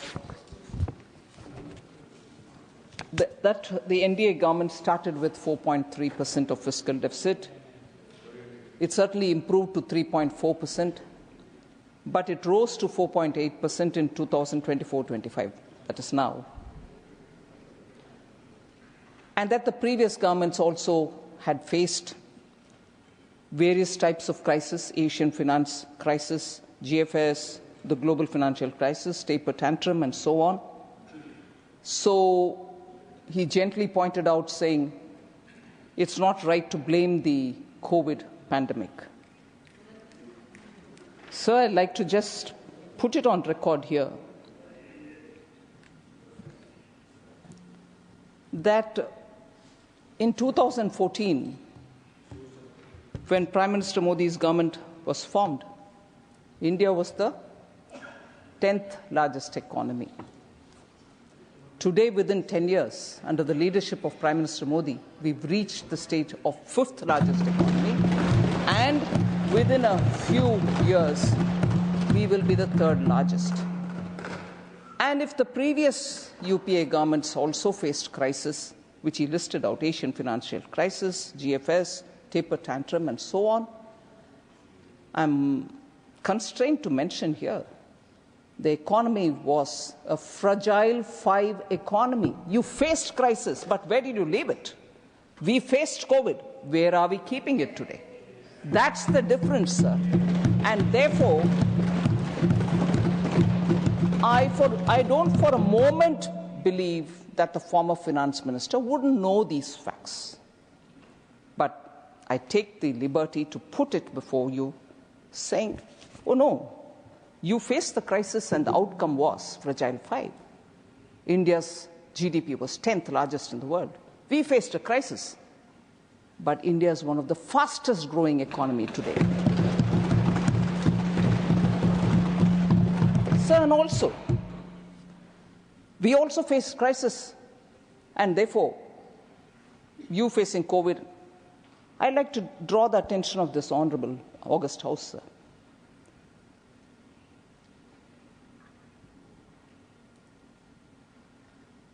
Congress-led UPA itself admitted that India was not unduly affected by the 2008 global financial crisis. In 2011, sir, the then Finance Minister, Shri Pranab Mukherjee, had said, and I quote, India, unlike most other economies, was not seriously affected by the financial turmoil of 2008 in the developed world. So the crisis was not big, even by the then standard. And COVID is a different one, in that it was not just a financial crisis, it was a crisis for lives. People had to live to come out of it. And livelihood was also severely affected. It is in that situation to provide domestically made vaccine to all the people, at least 1 dose, and some 2 doses, and some even the 3rd dose, and then make sure that moratorium is given, no industry should suffer, no one should be pulled up to the court saying you're on NPA. So a comprehensive plan was laid by Honorable Prime Minister to save lives, livelihoods, and recover the economy.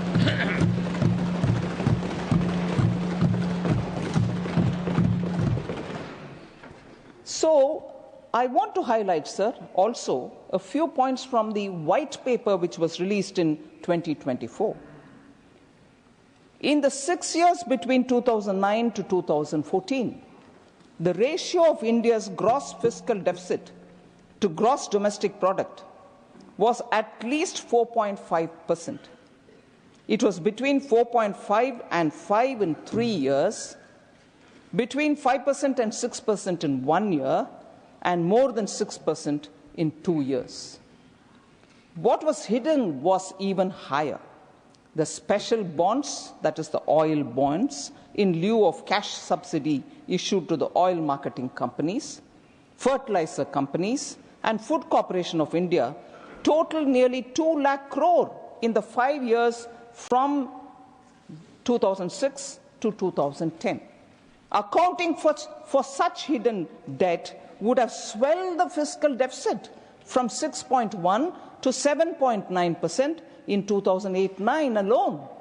So, one, the numbers were not really stating the full story, and two, you really didn't face a big crisis, which is the words which I can see from Shri Pranab Mukherjee's own statement.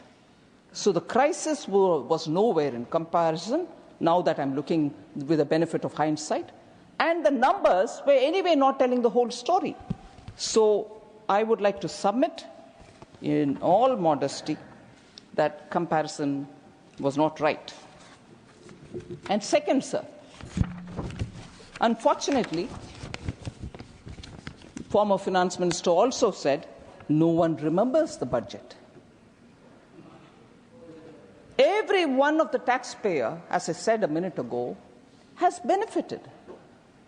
The small, the low income and the middle income ones have benefited substantially. And we want to do that. We want to respect the taxpayers.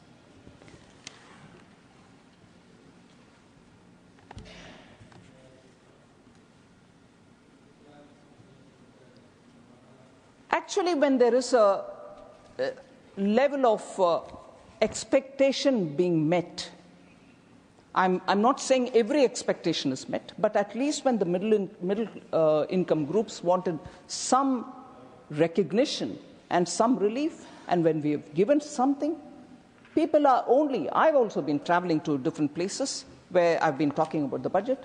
I've heard people say, thank you very much, it's a great relief. We can now decide where we want to use that money, consumption or investment or savings or spend on our children's education. So actually, there are people remembering the budget for that and coming to me to say that, which they didn't have to. Yes, sir. So people remember the budget or don't remember the budget. I'm seeing it as probably this budget has not given enough things with which the Congress is able to thrash the government or hit the government saying, oh, you've not done this, oh, you've not done this. In general, they are unable to pick anything as criticism, and therefore this generic, no one remembers the budget. I would like to think that that was a statement in a left-handed sort of way, compliment for the budget. So then, I thought the worst thing was to hear this from the finance minister, former finance minister. I can't believe he said this, but I want to admit, and therefore I want to explain why that wasn't right for him to have said it. There's no fiscal strategy in the fiscal policy statement. There is no guarantee that the fiscal deficit will decline. Sir, just off the cuff, since after 2020, we gave ourselves a glide path for the fiscal deficit reduction.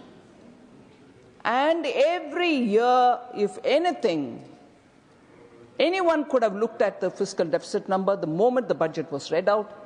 Not 1 year did we slip. Every year we've kept with the glide path given, and we are going towards meeting the fiscal deficit, which we have given in the glide path, which everybody has looked at. So, the government has actually brought out a clear fiscal strategy for the year 25-26, and that is as required by the FRBM Act 2003. I would like to mention that a full section has been dedicated in the medium-term fiscal policy strategy statement, explaining the government's fiscal policy strategy in 25-26 budget document set that you get. It is there. I quote from para 37, the medium-term fiscal policy strategy statement.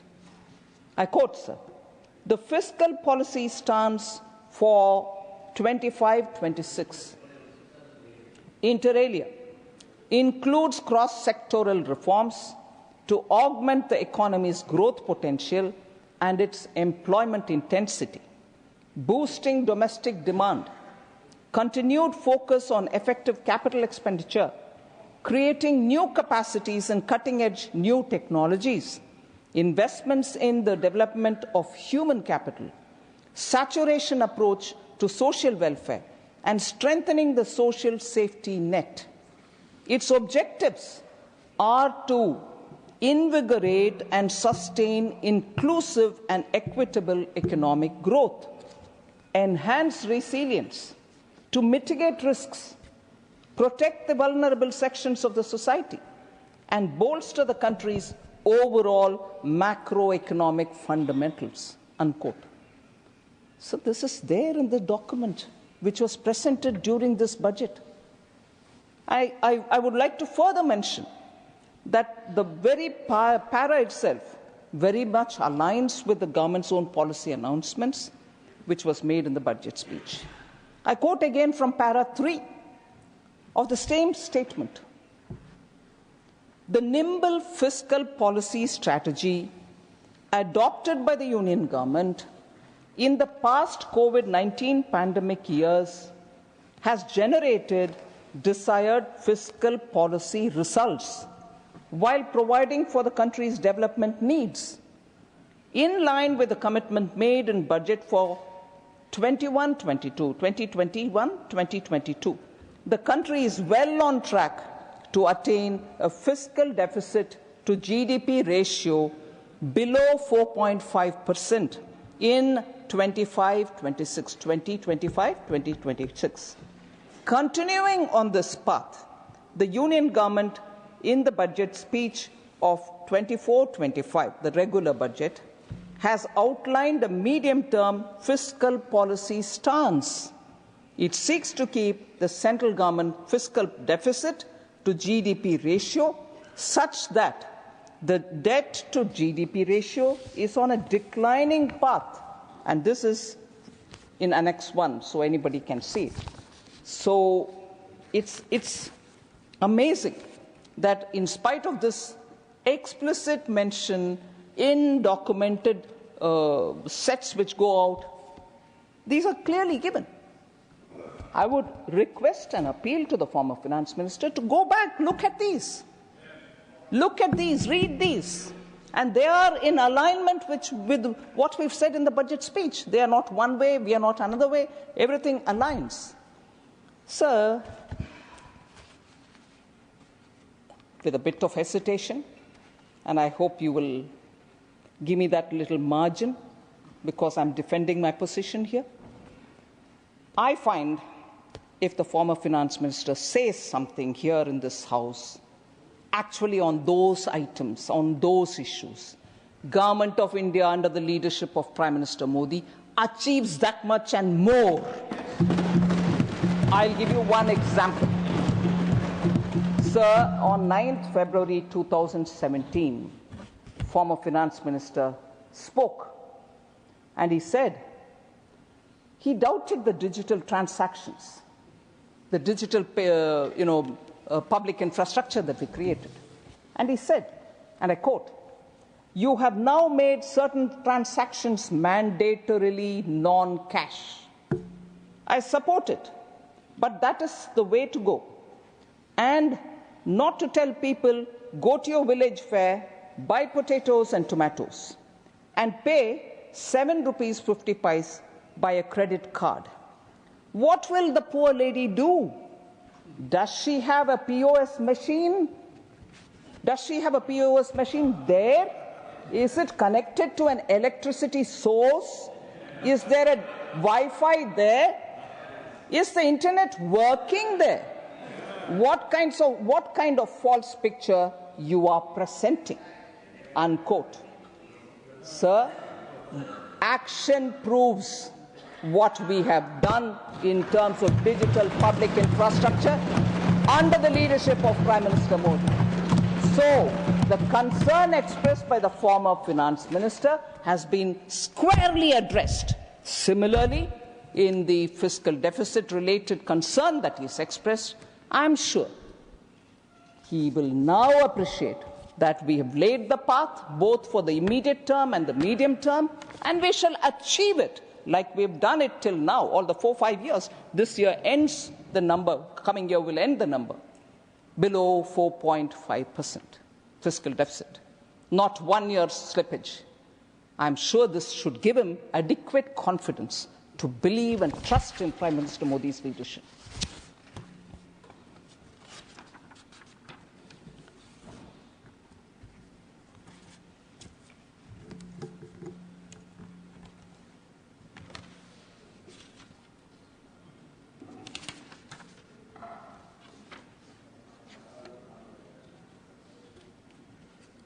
So about the levies, withdrawing of the levies, is it a reaction to President Trump's tariff war and so on. I have briefly explained it, that we have been doing this since 2023. Very clear example. There were two types of equalization levies. 6% levy imposed in the financial year 2016 and 2% levy imposed in 2020, which were applicable before July 2024 itself. The 2% levy was removed after stakeholder consultation, sir, in July budget to ease the compliance burden. And that was much before President Trump, even before he took his office. And similarly, several other steps have been taken. So the 6% levy which is being removed is a part of that process. And that's what is going on. And as I said, we will continue to rationalize on customs. So the last three, without taking much of a time. Member Sagarika Ghosh spoke about 10 years later, where is Sachedin? I want to just let know, first of all, I'll tell you where the Achedin ka voices will come. Yes, Sachedin for us. But before that, I want to remind that the party which he represents has not given any Achedin to the people there, even per the Ma Mati Manush slogan that they follow. Because the Katmani group, the Tolabasi group, is not allowing the good deeds to go down. Whether of TMC's good activities or the government, central government's good schemes, both TMC schemes and the Government of India schemes are not reaching the common people. The Tolabasi is like a huge iron filter. It doesn't seep through. Therefore, for Member Sagarika Ghosh, who have certainly seen her fiery anchoring in television channels before 2014, I've even participated in some of her debates, I would like to say, sir, Achedin for us is tirelessly serving the nation so that the common people benefit, and I will explain. We are तन समर्पित, मन समर्पित, and देश के लिए ये जीवन समर्पित. And through you, sir, I would like to tell Member Sagarika ji, instead of questioning from a biased political perspective, ask a common citizen, ask anywhere, Bengal or anywhere, who have directly benefited from our schemes. They are transformative. 55 crore Indians, if you ask them, especially women, empowered with bank accounts under Jan Dhan Yojana, अच्छे दिन आए हैं कि नहीं, जरूर बोलेंगे अच्छे दिन आए हैं, क्योंकि जन धन अकाउंट उनको मिला. Ask 4 crore families who received PM Awas Yojana, Jan Dhan, PM Awas Yojana, अच्छे दिन है कि नहीं, अच्छे दिन है बोलकर.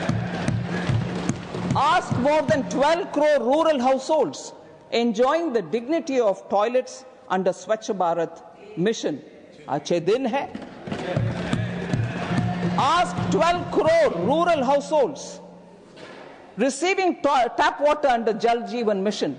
Achhe din hai. Ask over 10 crore families liberated from smoke-filled kitchens under PM Ujjwala Yojana connections. Achhe din hai.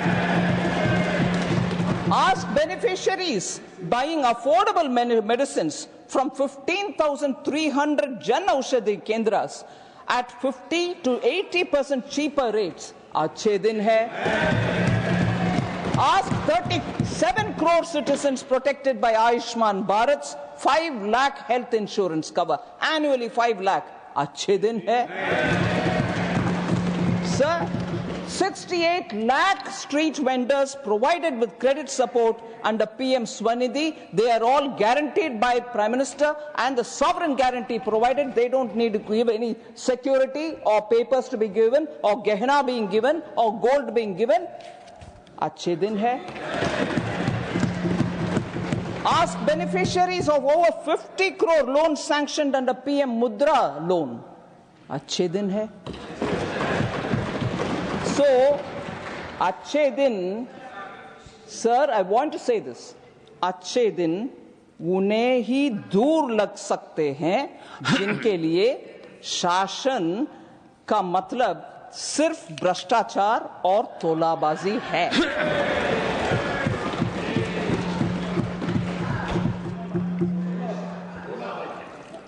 Sir, Member Priyanka Chaturvedi, I'm not sure if she's here. She spoke about cesses and surcharges. I want to underline, sir, I'm sure the honourable member is quite informed on this matter. It's not a novel tax that we have brought, cess or surcharge. It's been, for a very long time, a part of India's fiscal policy. Health and education cess and surcharge, for instance, were introduced in 2004. And as per Article 270 of the Constitution, cesses and surcharges are not shareable with the states. It's constitutionally clearly said. So for us to be told, you are not doing it, no. That's how the framework is. However, the receipts of levy of cesses are for meeting specific expenditure of the union government, be it education, be it health, be it road, be it transport. And contrary to the claims, sir, that states do not benefit from cesses and surcharges, I like to clearly say these are the funds which are being used for centrally sponsored schemes like Manrega, National Food Security Act, and these schemes are either predominantly or fully funded by the centre but implemented by the states. Thereby, it benefits them. Sir, for example, Samagra Shiksha midday meal schemes are all funded by these cesses and surcharges. The states are the ultimate beneficiaries of cesses, as the cess collection are spent in the states itself. I want to underline the fact, sir. In the 6 years between 2019 and 20, and 24 to 25, 1920 to 24-25, 6 years, the cumulative utilization has exceeded collections, with 105% of the total cess collected already utilized. That is, in the 6 years, amount collected under cesses and surcharges is 15.14 lakh crores. What was utilized by the states? 15.97 lakh crores. So much more than what is collected in cesses and surcharges have actually gone to the states. So central government does not sit with that money because these are collected for specific reasons.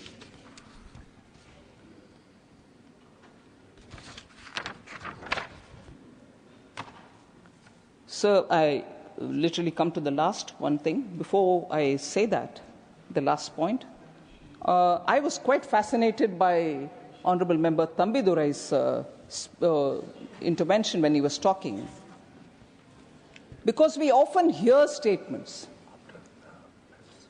and one or two points which Honourable Member Thambidurai said is something which is important for us to recollect. He said, if I've heard him right, the overall outstanding liability of Tamil Nadu is more than 8 lakh crores. I guess member said that. And during the DMK period, 4 lakh crores have been taken in addition. This 8 lakh crore, 4 comes during the DMK rule. We don't know where the money has gone. And the DMK members criticize here about the central government. I'm indeed grateful to Member Thambidurai for having said that. And he also spoke about the scams where there are raids and so on. But I want to use this opportunity to talk about tax devolution to Tamil Nadu, sir. Sir, 58,021 crores has been budgeted as tax devolution for the upcoming year, 25-26, which will start from day after tomorrow.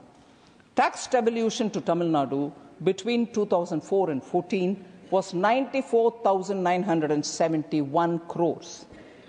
Between 2014 and 24, which is the last year, we are not including this year, 2,92,013 crores, which is 207% more. Grants and aid and from Government of India during 2004 to 14 was 57,925 crores. Now, meaning 2014 to 24, 2,55,875 crore, 342% increase. So, if I'm comparing only two periods, sir, I would like to say net proceeds of shareable central taxes to states under finance commissions. Yes, I'm just going to read that. Will you please just hang on? I'm giving the percentages. 12th Finance Commission, sir, 2005 to 10, 30.5%. Net proceeds of shareable central taxes to states under finance commissions. 13th Finance Commission, 2010 to 15, 32%. 14th Finance Commission, 2015 to 20, 42%. 15th Finance Commission, 2020 to 26, 41%, and that is 1% reduction because of the UT, which is J&K. Now, sir, I also want to underline the fact that the Finance Commission, 14th Finance Commission, when the report was submitted and 2014 Honorable Prime Minister received the report and the Cabinet went through it and so on, there was one recommendation, sir, which is very important, because I've heard Member John Brittas also talking about central schemes, Priyanka Chaturvedi ji talking about, central sector schemes and so on. That Finance Commission, which actually raised the devolution from 32 to 42%, had said, you may please close down all the central sector schemes. Now that the devolution is far more than before from your hands to the state, close the central sector schemes. You shall shut it. No centrally sponsored schemes. But Prime Minister Modi, having been a chief minister in a state, understanding the requirements of the state, said, no, I will continue with these two schemes as well. So, if we are being repeatedly told, the Finance Commission gave this, he is actually keeping in mind the states and their priorities, did not go by that recommendation, which said you can shut these schemes. Having given from 32 to 42, please, you can shut it. 32 to 42 is also accepted, but this suggestion is not accepted, and we still go on funding the central sector schemes and central sponsored schemes. So please, we need to please put it in context rather than hurry to conclude about. Sir, Kerala, I have Member Santosh Kumar. And John Brittas, of course, has sought your permission not to be here today. With this, I will finish, sir. I won't take much of your time. Kerala has received 1.57 lakh crores in 2014 to 24, the current reference period, which is an increase of 239% over the UPA period. How much did they receive during 2004 to 14, sir? 46,300 crores. What are they receiving now? 1.57 lakh crores. Kerala is being differentiated, discriminated. Please, we follow what the recommendation of the Finance Commission is, and that is what is going to you all. And that is not lesser than what you received earlier. Grants and aid surged by 509%. Percentages. What did they receive in 2004 to 14? 25,630 crores. What are they receiving during 14 to 24? 1.56 lakh crores. Sir, over and above this, what the Finance Commission did not suggest, and I entirely give the credit to Honorable Prime Minister, that post-COVID, because states also will have to revive their economies faster, he made it a point to say, please give a special assistance of capital expenditure for states. 50 years interest-free. Kerala received 2,715 crores. That was not even mentioned by the Finance Commission. But here we go. We made sure that Kerala also receives and doesn't suffer. So Kerala has never been, and I like to say this with a sense of responsibility, has never been supported better than this government, the way in which Prime Minister Modi has supported it. In terms of actual numbers, in terms of actual projects. And I'm not naming the project. There was a project, sir, where highway has been extended from one destination to a point, and from the other destination to this point, but midway, there was it the Kollam Junction or something, which was waiting for 40 years. It was Prime Minister Modi who completed that little bit. It was litigated upon. From A to B, the road goes, but there is one little patch which, because it was in the courts and other things, every government gave excuses, it wasn't completed. Prime Minister Modi made sure that every hurdle was crossed legitimately, and that project was completed. 40 years for a road. That's fine, but wasn't it taken earlier? The initiative was not taken by state government earlier. It required Prime Minister Modi to come. Pehle karna tha na? Don't, please. 40 years they sat with it. Different central governments. They didn't do it at that time. State government also took initiative. Of course, it's your land. You will have to take initiative, but you didn't do it till before Prime Minister Modi came. So, sir, sir, I'll tell you. Sir, I'm sorry to have to bring this. I wouldn't have said it here in the House. And these are not my words. But it's hurting to hear Kerala repeatedly saying that you're discriminating against Kerala. You're discriminating even in our borrowing. April 1st, 2024, on a matter related borrowing limits, which is definitely supervised under Article 293. Sir, you are an expert on the Constitution. I don't need to talk. Article 293, Centre has the authority to look at the borrowings of the states. In that matter, they went to the Supreme Court, sir. And on April 1st, I'll just read two observations which were given. I never would imagine, I didn't think I'll be having a day when I have to say this, because all right, it happens in court, you have a difference, I have a difference, we go to the court.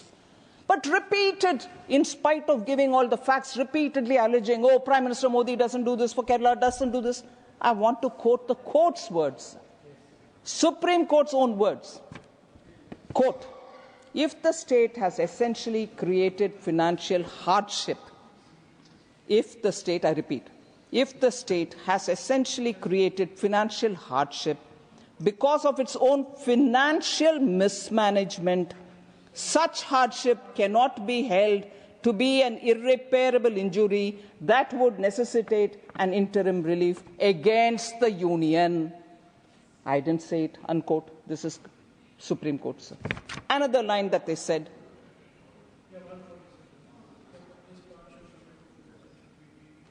we, again quote, we find prima facie that there is a difference in the mechanism which operates when there is underutilization of borrowing and when there is an overutilization of borrowing. The plaintiff, that is the state, Kerala, has not been able to demonstrate at this stage that even after adjusting the over-borrowing of the previous year, there is fiscal space to borrow, unquote. They thought they had more fiscal room to borrow and kept asking us. We said, you don't have the room. They went to the court, and the court said, prima facie, we don't. And the final quote, sir, again, quote, we find prima facie merit in the submission of the Union of India that after inclusion of off-budget borrowing for the year 22-23 and adjustments for over-borrowing of the past years, the state has no unutilized fiscal space, and that the state has overutilized its fiscal space, unquote. Not my words, sir. And I wouldn't have wanted to bring this here. because I want to work with the states, and I will say this again, I want to work with the states so that they are not in distress, but I have my limits under Article 293. And these are not my perception, quotes words. One last quote from the CAG's audit report on Kerala state finances, report number 5, October 2024. I didn't intend to say it here, but when you repeatedly allege that the central government is discriminating against Kerala, I'm compelled to say this, sir. I'm sorry. The CAG audit report, I'm quoting, in 22-23, very important observation, sir. Quote, in 22-23, 97.88% of Kerala's debt receipts were utilized for repayment of outstanding debt. This indicates a poor debt management by the state government, unquote. The second one observation derived from the CAG report, sir, in the fiscal year, I'm not quoting here, in the fiscal year 23-24, Kerala state government allocated, very important, Kerala state government allocated 94,649 crores or 70% of its estimated revenue receipts towards committed expenditure, which is salary, interest, and pensions. That's a committed expenditure, sir. And certainly, therefore, the revenues will have to improve. You will have to improve your revenues. And if that is required, you can't constantly say it is because you have not given me my due. Okay, sir? And the last thing which I have to say here, therefore, the truth is Kerala's fiscal crisis is a result of both the UDF and LDF government's reckless policies and not the fault of the central government. All right. So, sir, I want to then say, so did it stop us from doing work in Kerala? No. As I said, Prime Minister Modi doesn't differentiate between states. He does for everybody. So what was given in August 2004, Union Cabinet approved the industrial node in Palakkad. Kannur Airport operationalized under RCS Udan. Site clearance granted for construction of a greenfield airport at Kottayam. Over 1,300 kilometers of national highway constructed in Kerala since 2014. 1,126 kilometers of national highway corridors being developed under Bharatmala Pariyojana in Kerala. India's first water metro inaugurated by PM Modi in April 2023. Kochi Metro inaugurated by PM Modi in 2017. 25 kilometers of rail operationalized since 2014. Huh? Old story. Old story. Money. It is still money. Old story. 60 years ago, when 60 or even more, when when Chief Minister, wait, you are from Communist Party, at least have this kind of a gratitude to remember this. When Namboodiripal's government was thrown out by the Congress. Until today, old as that, not this. You are using these roads even today. You are using these airports even today. But do remember the day when democracy was killed by an elected government being thrown out. Where were you at that time? Is that old or not? Metro abhi chalu nahi hai. Metro chalu nahi hai. Paisa kiske liye? Of course, you are a Communist Party member. You are sitting in alignment with Congress. Congress is the one which throw you out. You don't even want to remember that? Why are you being Namboodiripal? With respect, I will bring Namboodiripal. That was the patron of communism in India. You Honorable want to forget Finance Minister. Honorable Finance Minister. Sir. That was the first ever left government in the world. That's right, sir. Right. First ever elected communist government in the world. You're right, sir. Thank you for putting in that. Sir, I am astonished that relevance here. You said these are all old. That's old.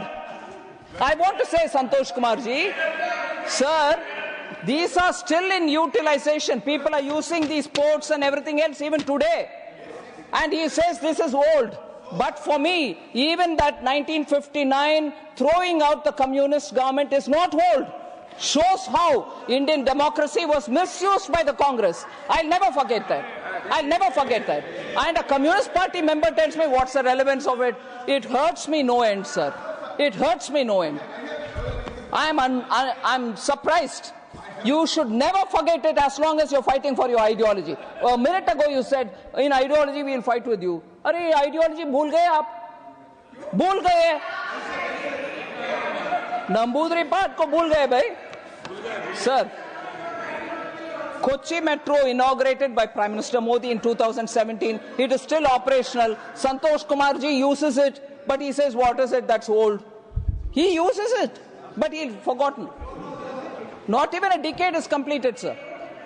25 kilometers metro rail operationalized since 2014. Record railway budget allocation of 3,042 crores.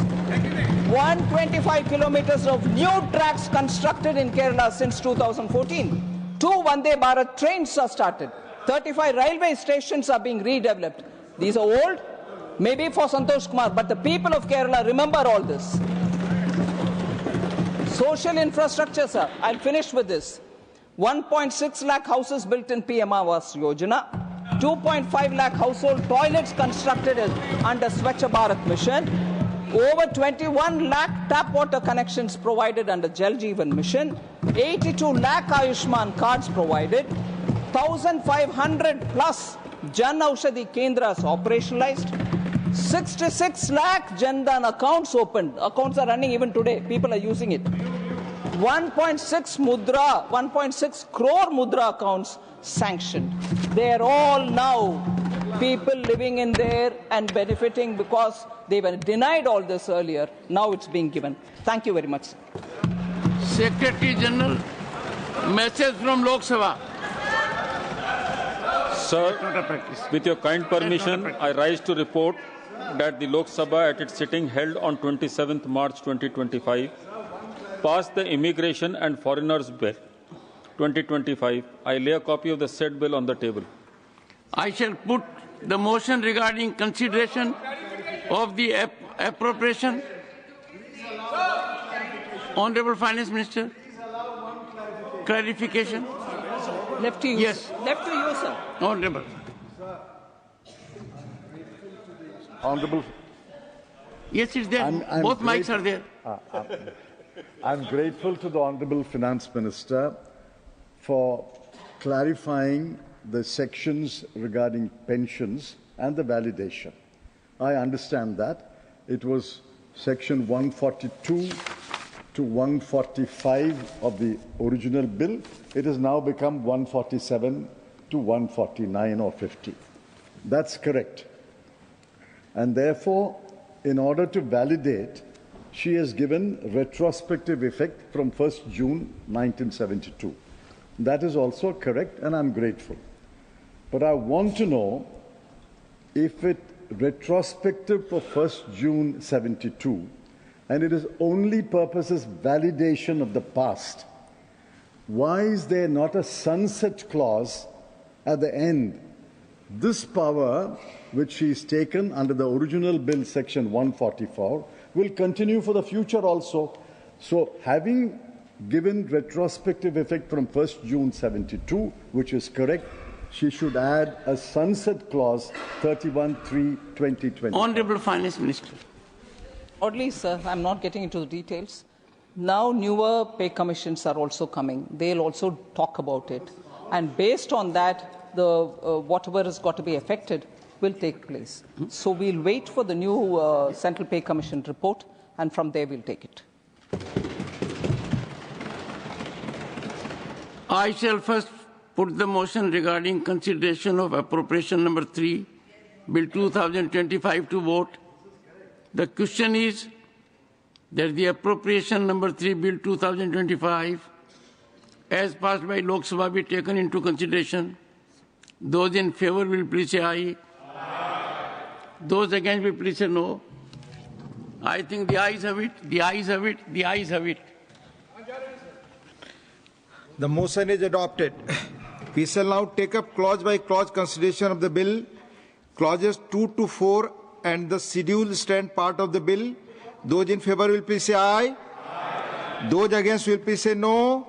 I think the ayes have it, the ayes have it, the ayes have it. Clauses 2 to 4 and the schedule are adopted. Clause 1, the enacting formula and the title stands part of the bill. Those in favor will please say aye. Those against will please say no. I think the ayes have it, the ayes have it, the ayes have it. Clause 1, the enacting formula and the title are adopted. Srimati Nirmala Sitharaman ji to move that the bill be returned. Sir, I rise to move that the bill be returned. Motion moved that the bill be returned. The question is that the bill be returned. Those in favor will please say aye. Those against will please say no. I think the ayes have it, the ayes have it, the ayes have it. The bill is returned. I shall now put the motion regarding consideration of the Finance Bill 2025 to vote. The question is that the Finance Bill 2025 as passed by Lok Sabha be taken into consideration. Those in favor will please say aye. Those against will please say no. I think the ayes have it, the ayes have it, the ayes have it. The motion is adopted.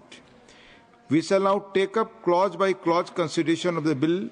Clauses 2 to 150 and the first to third schedules stand part of the bill. Those in favor will please say aye. Those against will please say no. I think the ayes have it, the ayes have it, the ayes have it. Clauses 2 to 150 and the first to third schedules are adopted. Clause 1, the enacting formula and the title stand part of the bill. Those in favor will please say aye. Those against will please say no. I think the ayes have it, the ayes have it, the ayes have it. Clause 1, the enacting formula and the title are adopted. Srimati Nirmala Sitharaman ji to move that the bill be returned. Sir, I rise to move that the bill be returned. Motion moved that the bill be returned. The question is that the bill be returned. Those in favor will please say aye. Those against will please say no. I think the ayes have it, the ayes have it, the ayes have it. The bill is returned. Honourable members, the House stands adjourned to meet at 11 a.m. on Friday, the 20th March 2025.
Breach of privilege is a serious matter.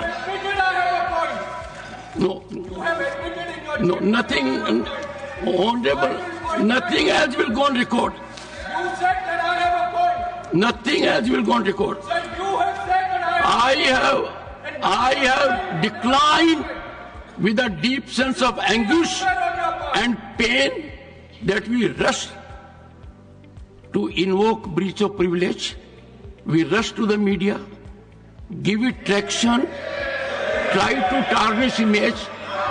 And I have said on a number of occasions, this House will not be a platform to ruin reputations of people.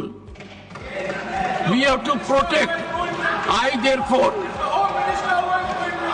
honorable members, on this sensitive occasion, I seek to invite your attention that Ethics Committee